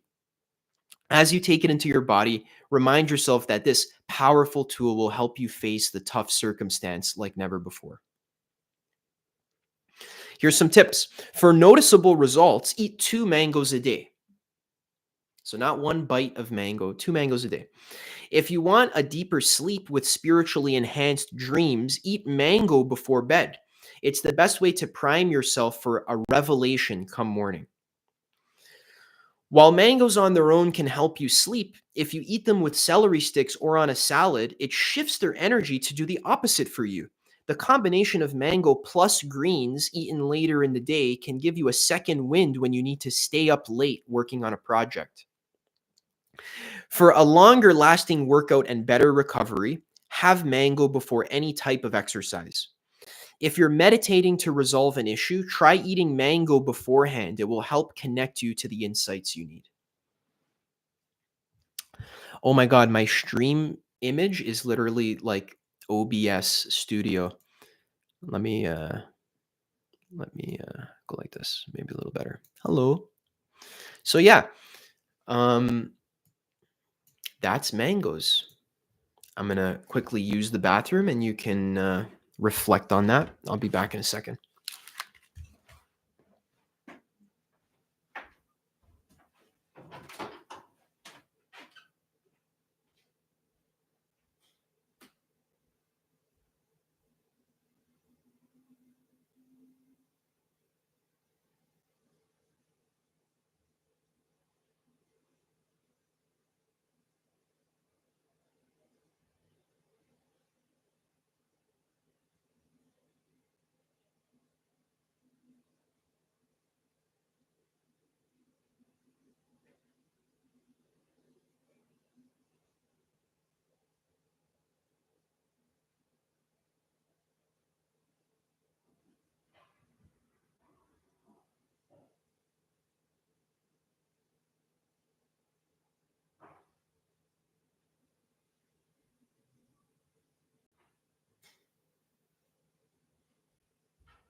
Woohoo!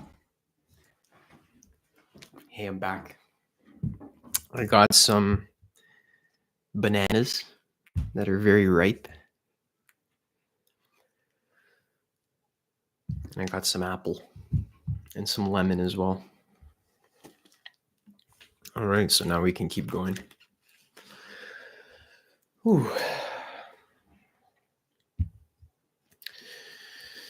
Yeah, so we're just going into this little debate sort of here about the medical medium info. I had a really good comment here on my protein video. So we're about halfway through going through the argument here. I'm just going to have some lemon water first.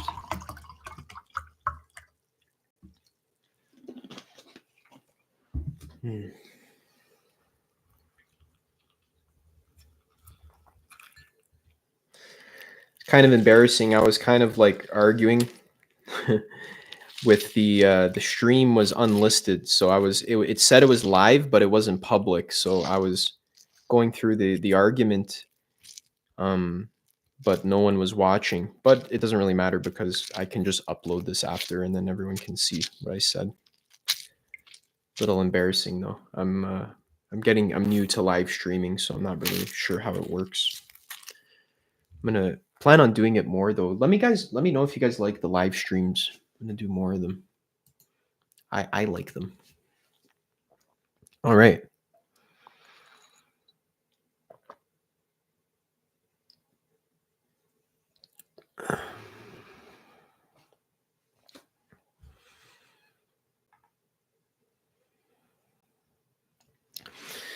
So you seem to deny the burden of proof. You place the responsibility on your critics to disprove your claims rather than providing robust evidence to support them yourself. The person making the claim should shoulder the burden of proof, not the other way around. Yeah, you're right, but I made an hour-long video giving all of my evidence and reasons for why I believe what I believe.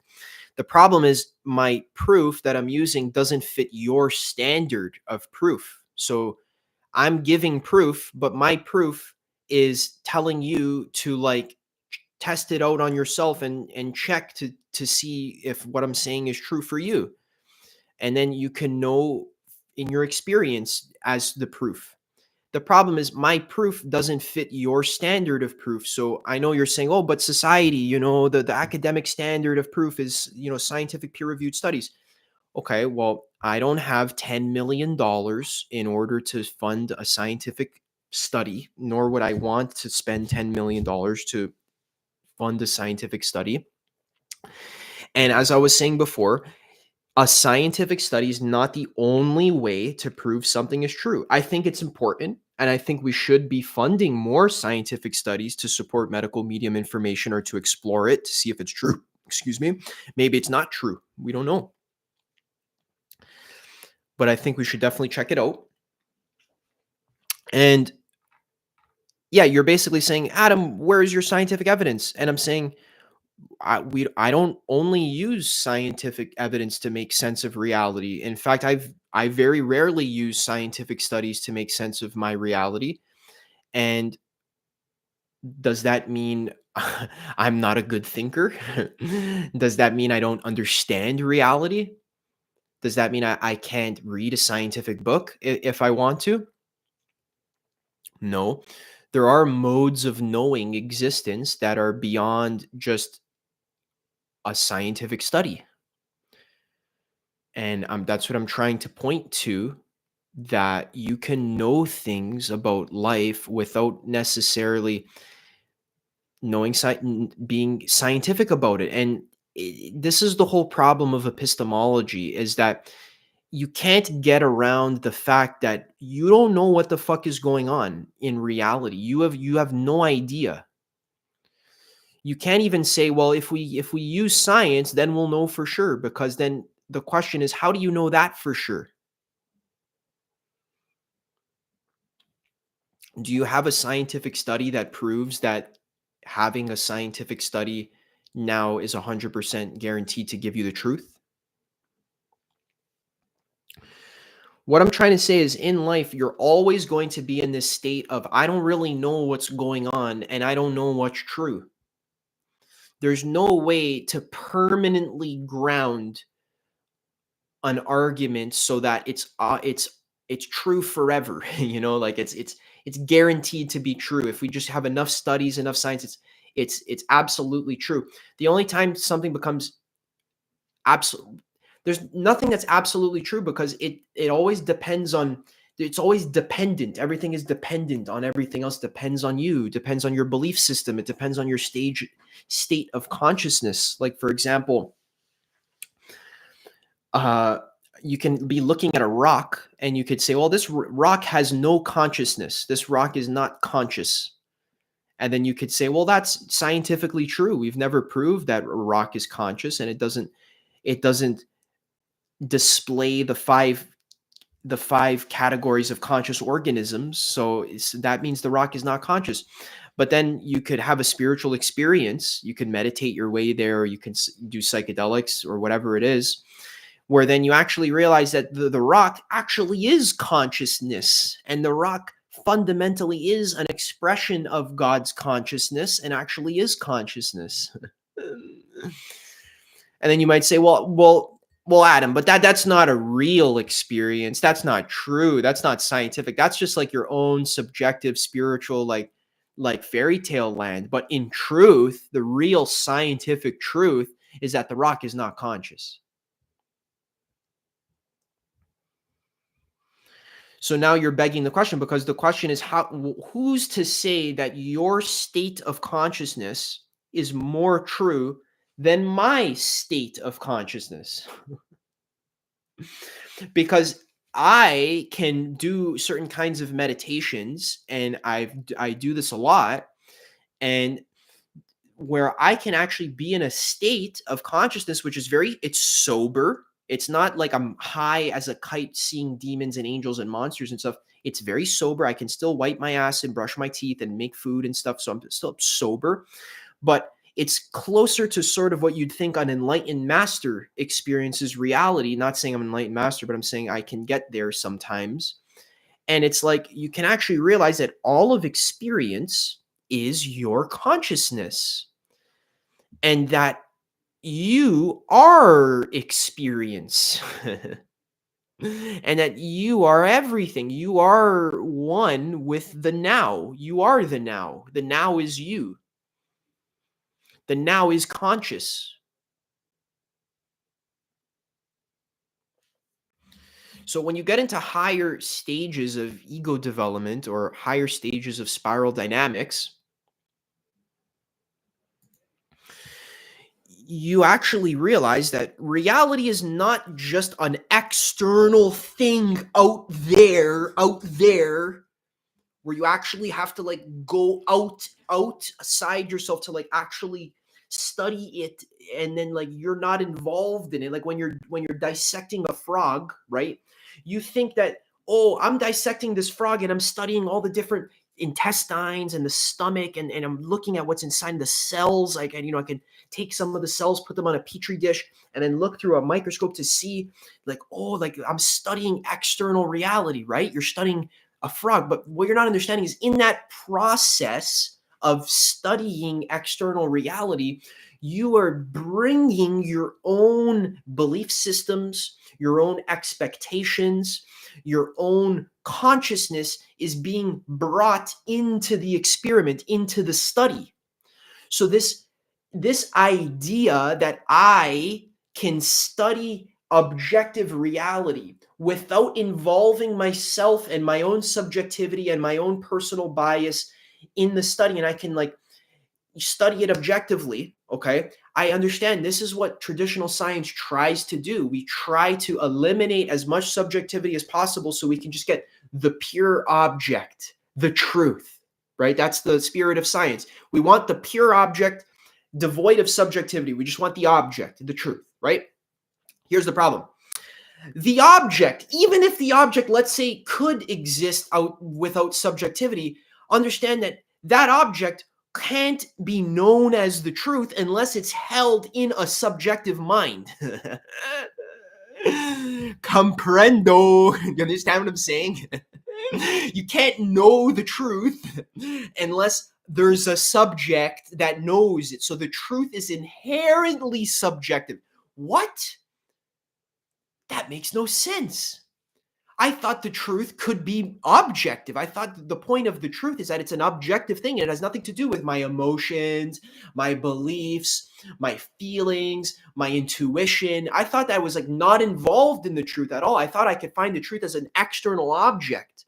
But what I'm trying to say is there is no such thing as an external object that doesn't exist as part of you, your mind, your consciousness. And what I just said is an empirical fact. And how do you prove this? Do you get a double blind study? No, you can literally just check now, do the science now. Find an object that doesn't exist within your consciousness. You might think, oh, well, outer space. I don't see outer space right now, but it still exists and it's not within my consciousness. Yeah, but the fact that you just thought of it, that's in your consciousness. Your concept of outer space doesn't even exist because where's the boundary between outer space and inner space? And the outer space out there and then the inner space here. There's no like boundary there. That's a mental fabrication. You are inventing the concept of outer space right now. That's an idea in your mind. That's not like there's no book in reality. There's not, God doesn't have like a book which is like a list of objects that inherently exist. It's like a list of all the known objects that exist. There's apples. They're like listed in alphabetical order. There's like apples. Sorry, there's aardvarks. Then there's orangutans, and it just goes down like the alphabetical list of all the possible objects that exist. And these are like held in some sort of like universal directory, like a universal book that just holds all the objects. There's no book of that. There's no list of known objects. All things that you call an object, right? Like a cup, right? Is this a cup, right? Is it a cup? Are you sure? Who said it's a cup?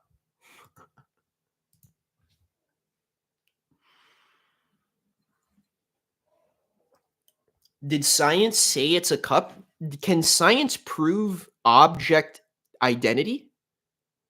Can science prove that an apple is in fact an apple? So I want you to understand science is a subjective human endeavor. Okay? And stop sitting on this throne of like, I am the king of knowledge because I am able to think scientifically. That arrogance, that is the inherent ego arrogance, thinking that like you know what's going on. Like you think you know like reality. Like you got it figured out, right? You know how existence exists right now. You know the best way to find the truth, right? You already know how to find the truth. You got it all figured out, right? You might say, Adam, but then you're saying you do. No, I'm actually pointing to the humility of like you don't know anything.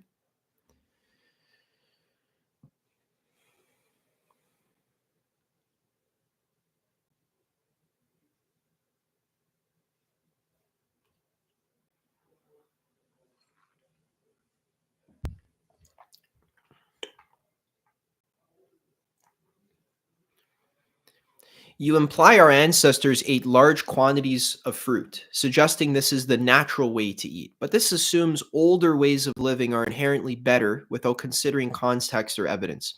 Evolution and adaptation means our nutritional needs aren't the same as our ancestors.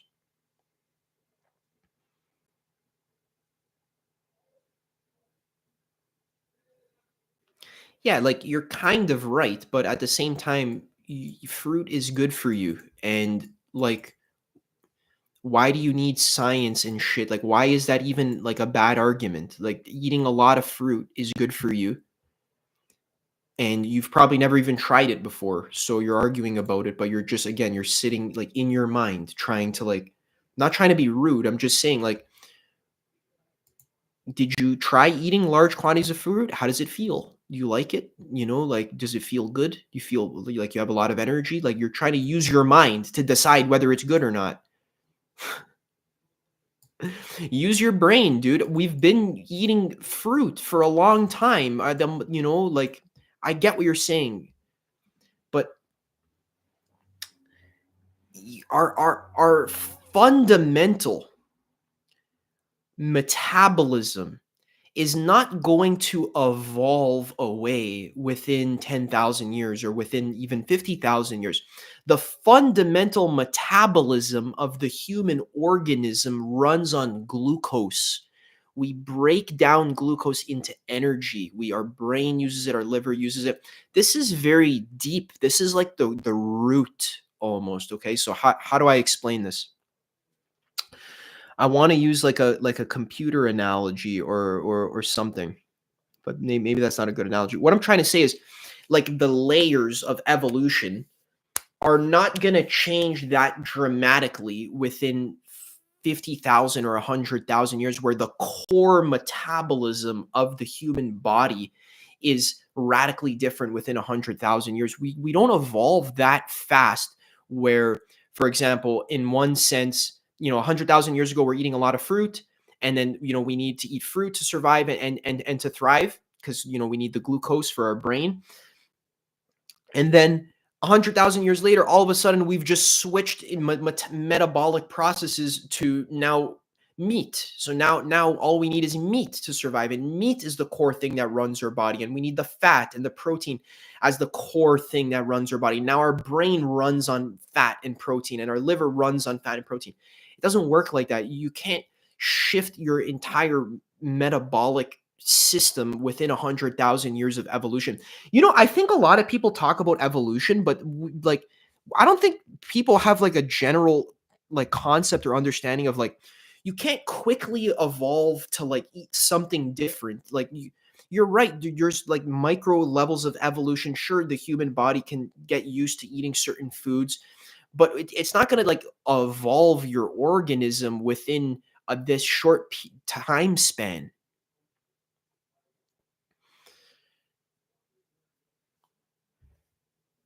So I think it's actually a pretty good idea to eat closer to what our ancestors were eating, because that's more natural, especially in like, what are you trying to say? Like, I don't get this. Like, I'm trying to now fill in your argument. Obviously you want to eat like your ancestors, because we live in a society where there's like pop tarts and highly genetically modified wheat and soy and fruits, and all everything's genetically modified and stuff.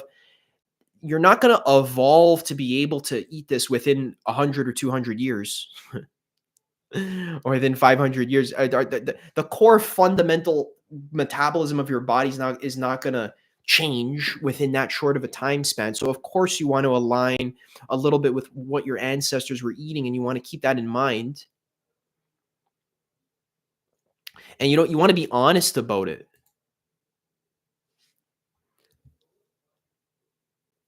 Hey, Tamria. Yeah, thanks for asking. So I have some good information about dairy that you can find on the Medical Medium website. The I can read to you some of the problems about dairy, but I don't think dairy is healthy for you. Um,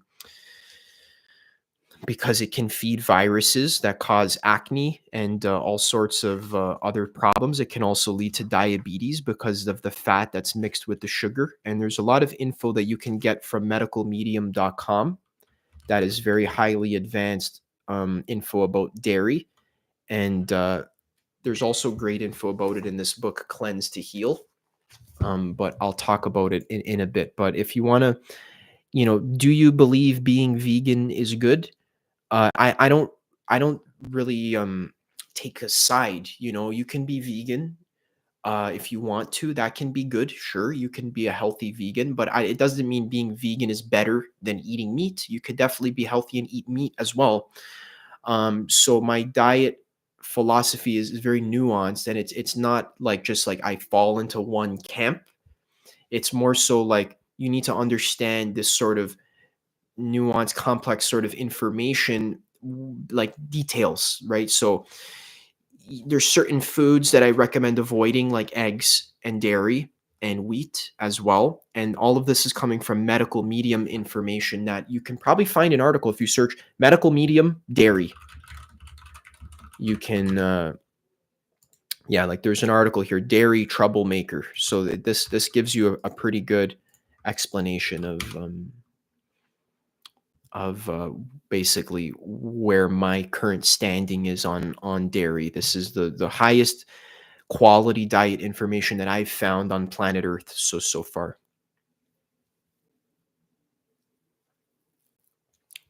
So the top recommendation for detoxing every day would probably be drinking lemon water first thing in the morning. So when you wake up in the morning, get a half of a lemon and squeeze it into a whole tall glass of water. Okay, let me fix my thing here so that you don't see the infinite atoms in the background. um, yeah, so you want to squeeze the lemon into the water. Okay, so what this does first thing in the morning when you drink all of it, it helps to flush your liver, because overnight when you're sleeping, your liver cleans your body a lot. It takes out a lot of metals and toxins and poisons and stress chemicals and adrenaline and stuff that's built up throughout the day.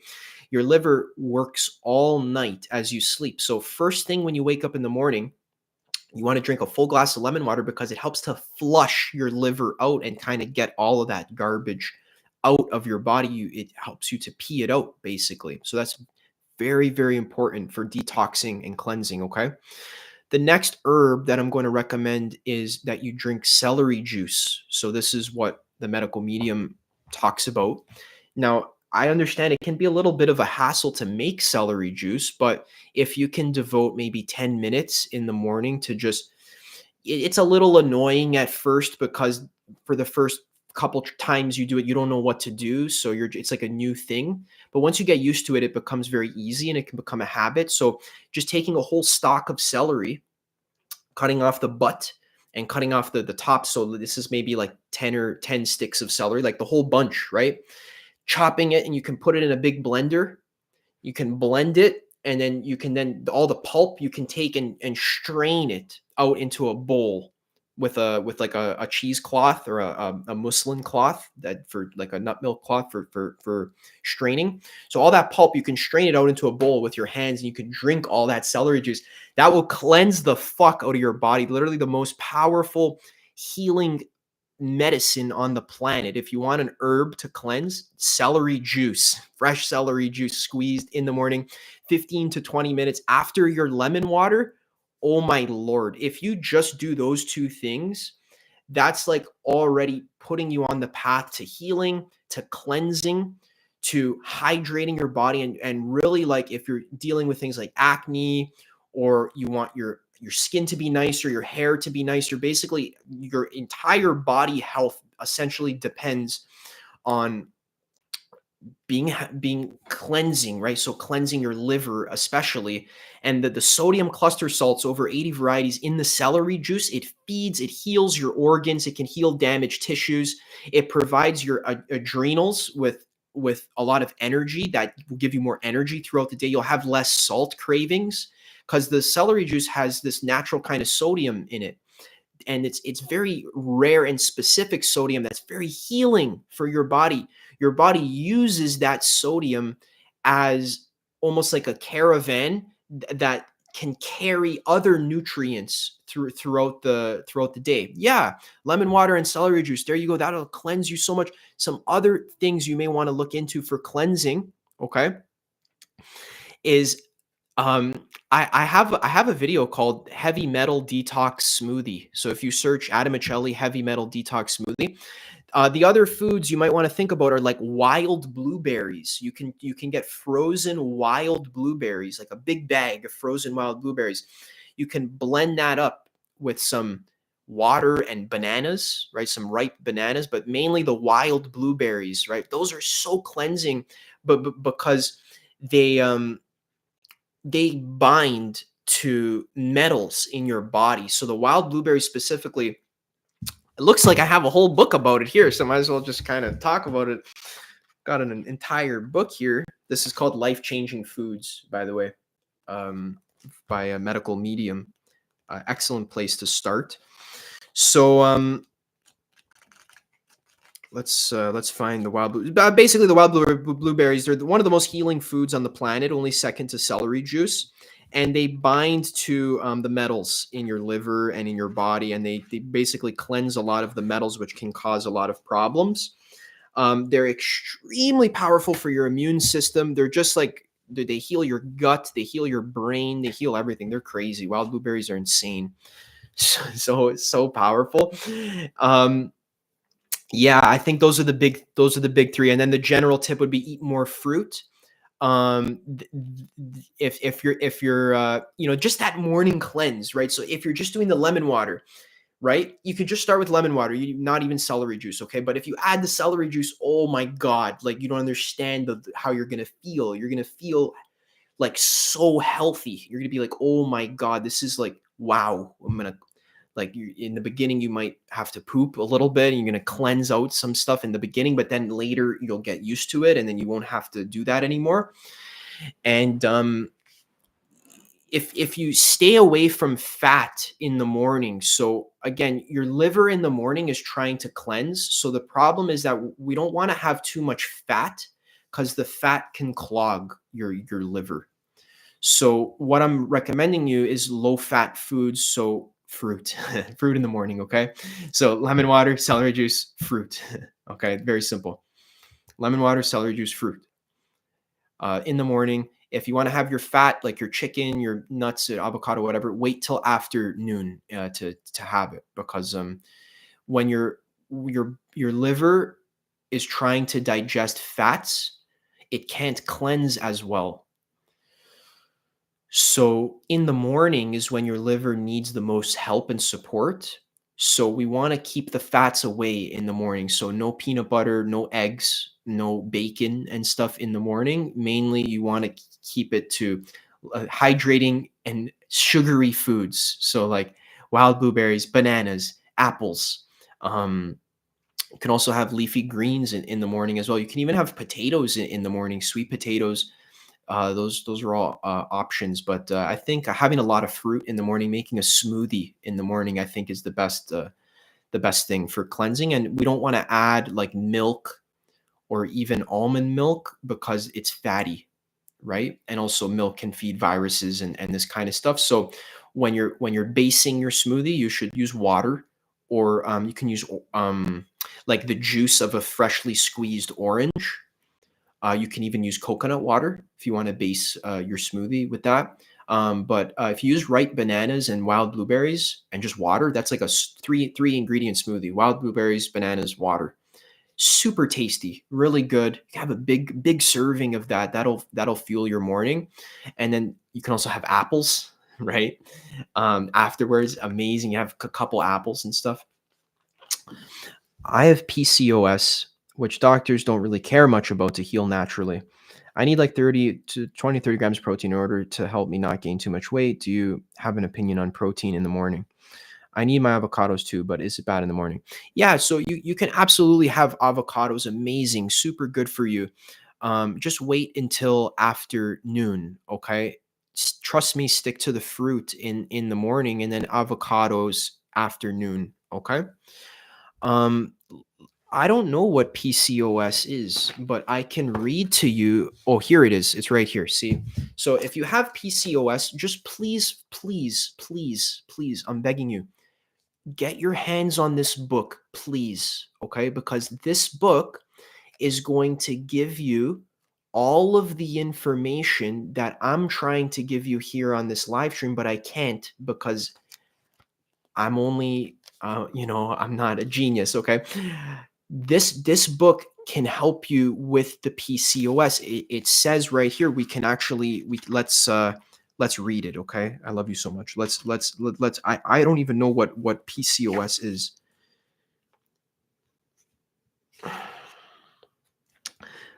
Polycystic ovarian syndrome. Okay.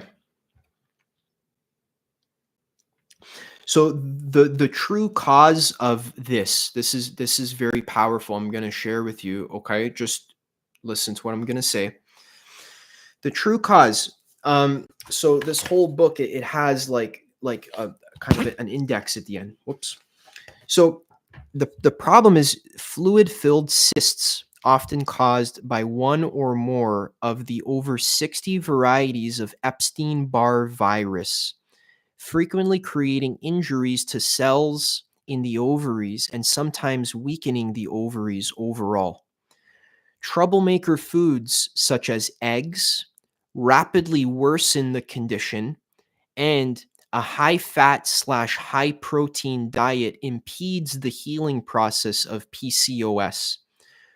For more on cysts, see reproductive cysts on pages 540, 541.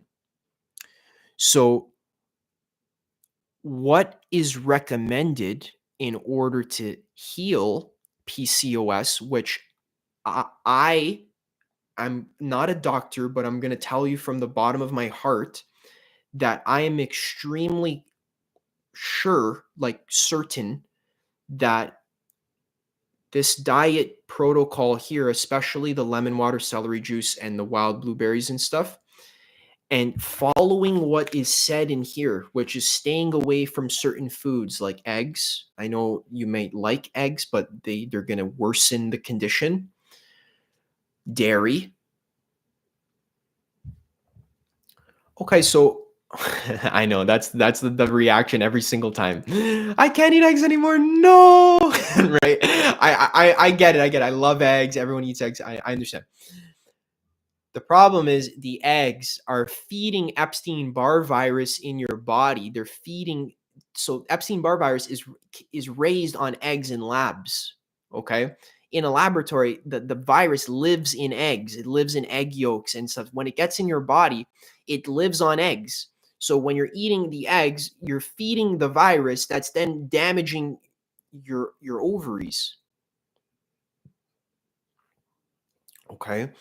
If you love eggs and you can't go without eggs, okay, and you need eggs, it's going to impede your healing, okay? But you can still have less eggs. So maybe like from 2 eggs, you can go down to 1 egg, and then you can bring everything else in. So um lemon water in the morning, celery juice, the heavy metal detox smoothie with wild blueberries and bananas in the morning, a lot of apples, a lot of bananas, potatoes, leafy greens. So eating spinach, arugula, lettuce, this kind of stuff. Eating vegetables for dinner, lowering the fats a little bit, lowering the salt a little bit, okay? Um I'm holding this book here because you need to get this book. Please, it's very important. If you actually want to heal your PCOS, just buy the book and read what it says, because it's very powerful. And if you want to have 1 egg for dinner and you need it, go ahead, okay? Yeah, it is. So this book recommends a cleanse protocol that you can only have to do for like 21 days, 30 days. There's a cleanse protocol in here that only lasts 9 days. Okay, so if you don't want to like change your entire lifestyle forever, you don't have to be scared of that. Okay, like you don't have to be scared like, oh no, I can never eat this food ever again. You can take it for what works for you. Okay, you can take it slow. I understand food is an emotional thing, and we love our food, and it's important for us. So I understand. There are amazing, tasty food recipes in this book. There's recipes. There's tons of recipes like in the book. To actually look, there's like curry. There's curry cauliflower, right? There's cheddar broccoli soup, but it's not actually cheddar. There's like we use potatoes and turmeric to make like a sort of cheddary sort of substance. Okay, but it tastes amazing. there's Brussels sprouts and vegetable soup, and there's all sorts of recipes in the book. Okay, so if you're struggling with PCOS, I'm sorry, that's horrible, and you don't need to struggle with that. And I think that this information will help you a lot, because it works, and it's probably the only source that has ever told you. Yeah, I know it's $53.99, but it's a lot less expensive than a lot of the pills that your doctor will recommend you, and it's a lot less expensive than medical bills and a lot of supplements that people buy that don't even work, like these Chinese herbs and this kind of stuff. So if you are going to make an investment, I recommend this book, but there might also be a medical medium article on PCOS, which I'm going to send to you. Let me see. Yes. Yeah, we have it. Thank God. All right. So let's read it together, okay? Hey everyone, thanks for coming. We're just helping people get better. Okay, so we have an article here, The True Cause of PCOS. Please read this. Okay, I'm gonna link it here. Yes, please, please. Yes, thank you. This book, I'm telling you, if you really read it, really love it, and think about and try it, give it a good 3 to 6 months effort, and I can almost promise your symptoms are going to go away. I know that's a big claim. I know I'm not allowed to say that. I'm not legally allowed to say that or anything. Obviously, consult with your doctor. You can ask your doctor, but I have a feeling your doctor doesn't really know what's going on. I'm sorry. And if you do want to heal naturally, this is what you do. It's going to work for you. And I love you. Okay, read the fucking blog post that I sent, please. The True Cause of PCOS. We can go into it. This seems very painful, and I'm very sorry for you. I struggled a long time with eczema, and it was very painful for me. So, you don't have to feel this way. And you're right. Knowledge is power. I agree. Learn about it.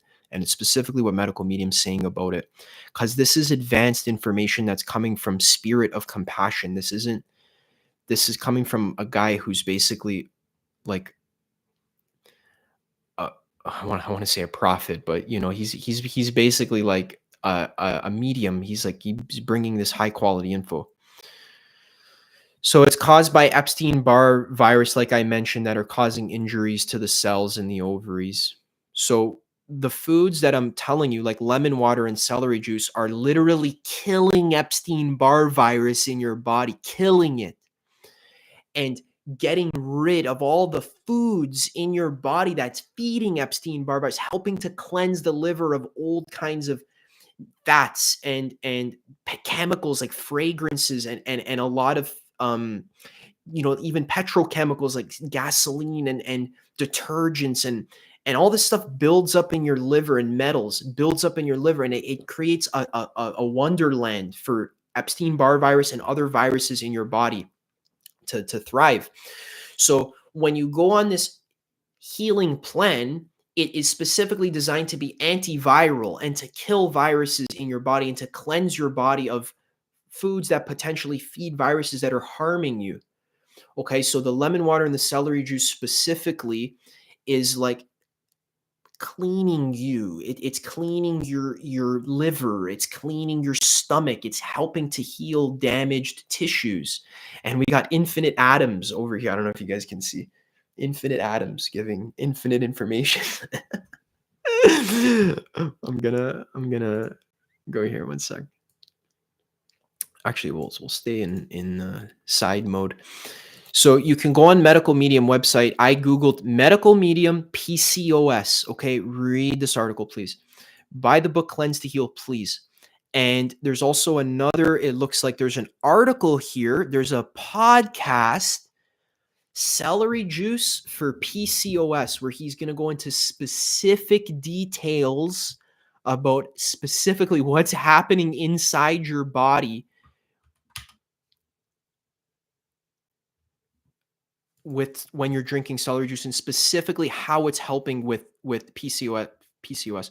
For decades, the medical system has blamed hormones for women's suffering, as though feeling terrible is simply part of being female. This hormone blame game goes back to the 1950s and 1960s, when women started experiencing increasing health problems, mainly caused by increasing toxic pollutants in the environment, especially DDT, which was literally sprayed in parks and stuff back in the 1950s and 60s. Health professionals either concluded it was just hormones, or that these women were crazy, bored, or lazy. This is all negligent and inaccurate, but what we've been trained to believe, hormones and now genes too, are the cause of everything. This belief is so disempowering. I made women's reproductive issues a major part of medical medium celery juice, which describes the unknown true causes of almost 2,200 different symptoms and conditions, including PCOS. So there's a lot of info here, and I please read it, because it will heal you, and it's very powerful. Okay. The info is just as important as doing the actual diet, because you need to know what you're doing and why. Okay. Yeah, please. Yeah, awesome. Yeah, celery is really good. It is magical, especially when you drink the juice on an empty stomach in the morning. It goes right to where it needs to go. It kills the virus that's causing your issue. It also can help to heal damaged ovaries. The sodium cluster salts are like building blocks that your body uses as almost like Legos, you can imagine, and it like uses them to rebuild the damaged tissues. Yeah. Yeah, I'm glad you came, and I'm glad that we were able to connect and get some help, because that's absolutely phenomenal. That makes me really happy, honestly.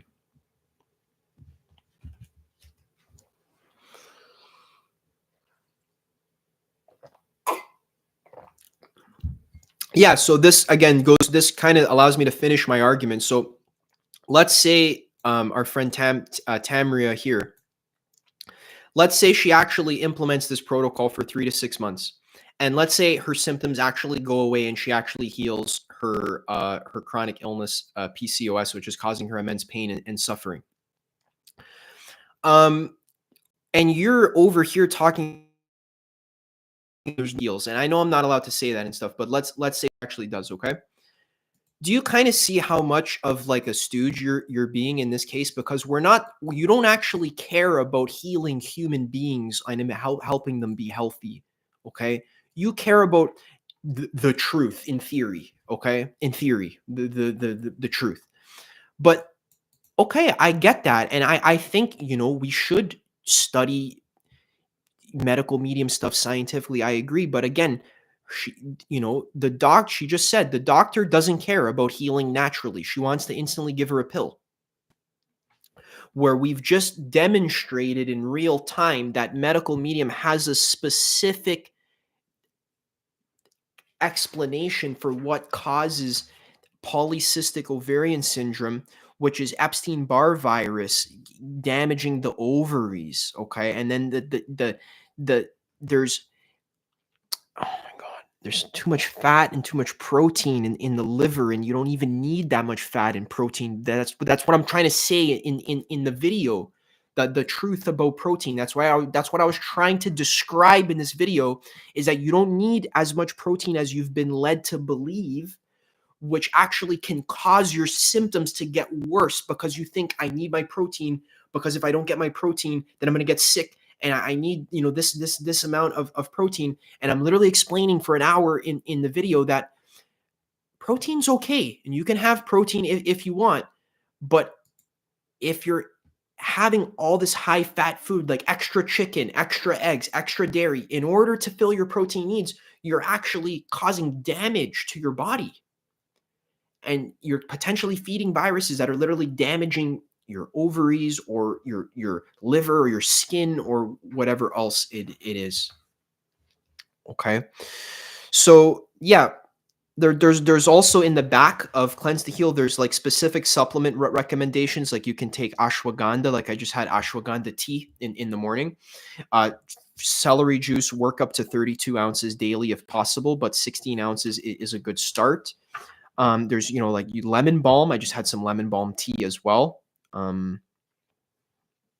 Yeah, so there's the wild blueberries he's recommending as well. So yeah, there's a lot of help available for you here. So I really you do the best that you can, and you really try to understand it, because I think if you do want to get rid of this PCOS thing and you want to, fix your fertility, and it's very important.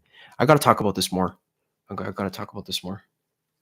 You're not the only woman on earth that is struggling with fertility problems. A lot of women on earth are plagued by this fucking bullshit, because we're eating shit when we're young, and the information of science is like very far behind, to the point where your doctor doesn't even know what the fuck is going on with you. And it makes me angry. Honestly, it makes me angry, because I think women on earth should be healthy. And I think they should have the information that they need in order to be healthy and happy and beautiful, and have like a good life. And I don't make money off this. So again, this is the whole point that I'm trying to say. There's this thing on earth, it's called compassion, where you actually care about other human beings, and you actually just want them to be happy and healthy. That's the force that drives this information. That's why medical medium is literally working with the spirit of compassion. That's what it's called. Belief is better than your belief. It's about, let's get humans healthy, because the info out there isn't helping them.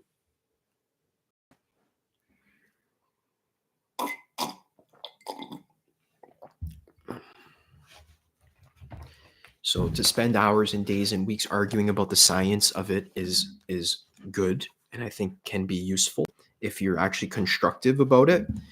But if you don't want to be constructive about it, and you don't want to have compassion for people that actually are struggling with illnesses that traditional modern science is not helping,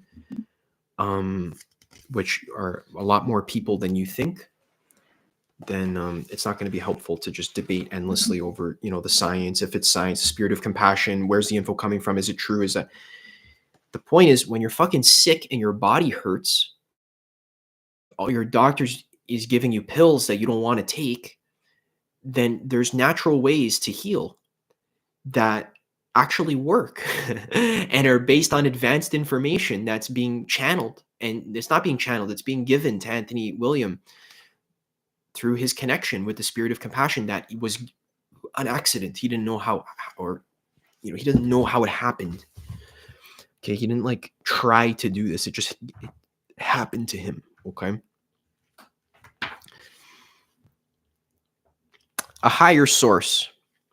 That's why Spirit of the Most High, God's expression of compassion, whom I call Spirit of Compassion, came into my life when I was 4 years old to teach me how to see the true causes of people's suffering and to get that information out into the world.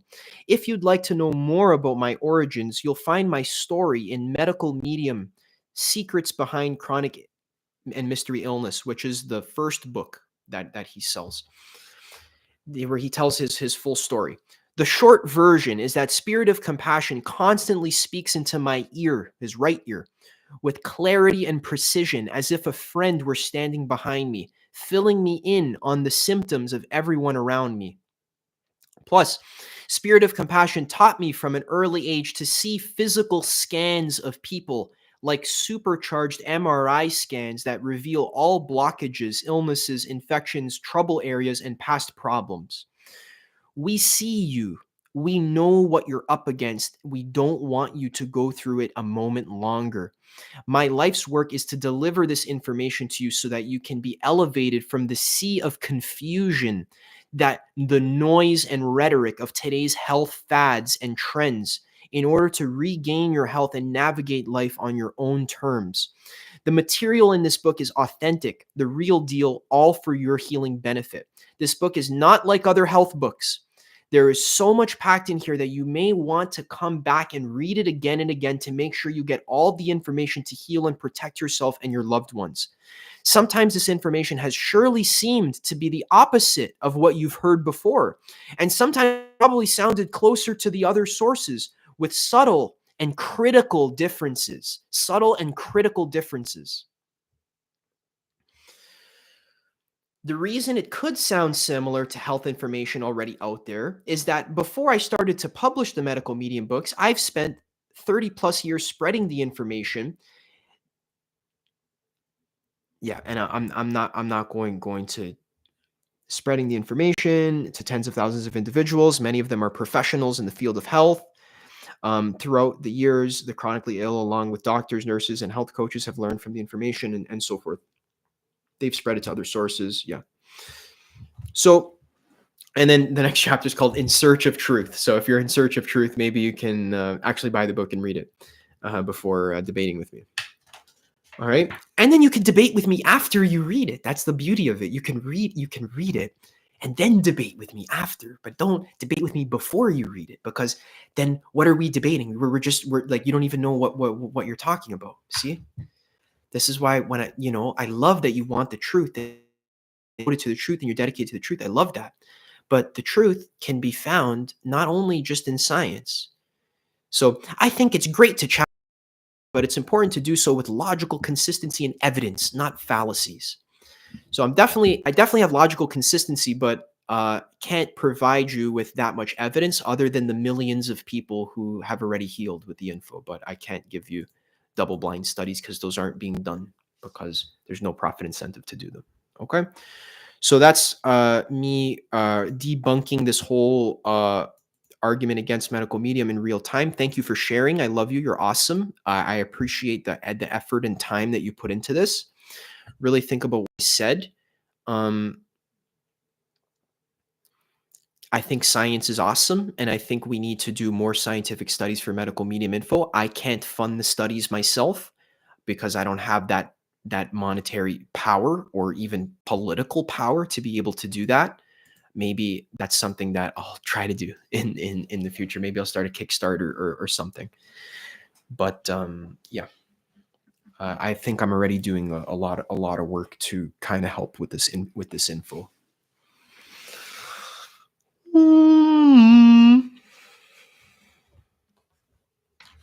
Yeah, did you guys have any other questions? Question everything. Where are the citations? Oh shit, maybe I should just kind of read this because there's a lot of good info here. Holy shit.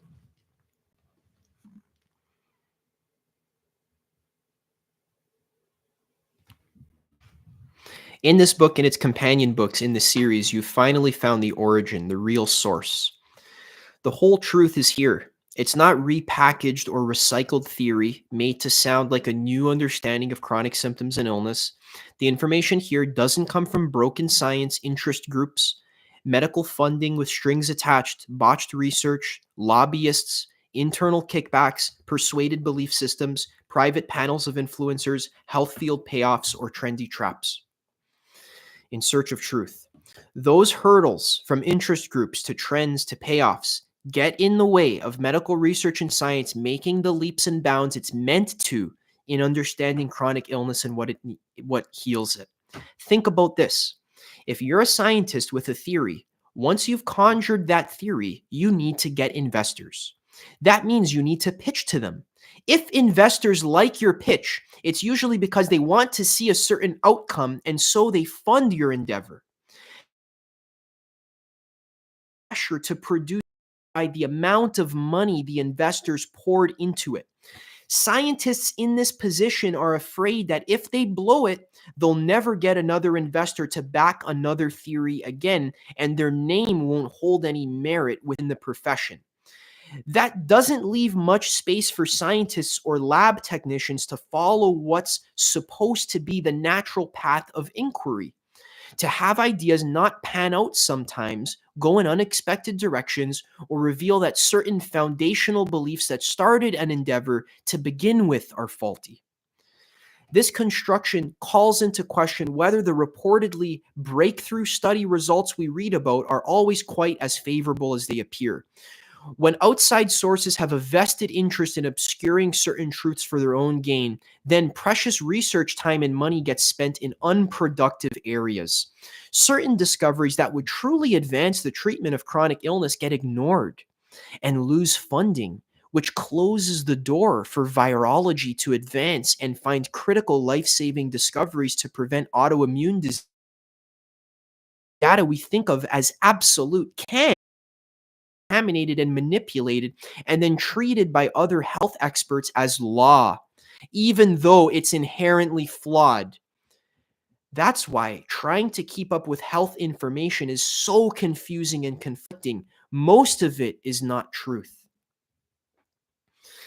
Medical medium cleanses have already proven themselves to be effective, tested in people's hands, in people's homes, with no agenda or funding to force a certain outcome. The documentation is only growing that the 369 cleanse and other medical medium cleanse techniques and medical medium information are helping people. They're becoming more and more valuable.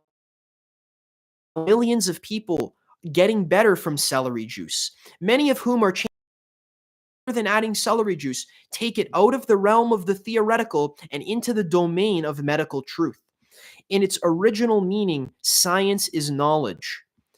I've seen no more certain knowledge than that in the eyes of someone who, after trying everything, has seen medical medium information such as celery juice, the heavy metal detox smoothie, and the 369 cleanse take them from bedridden to alive again.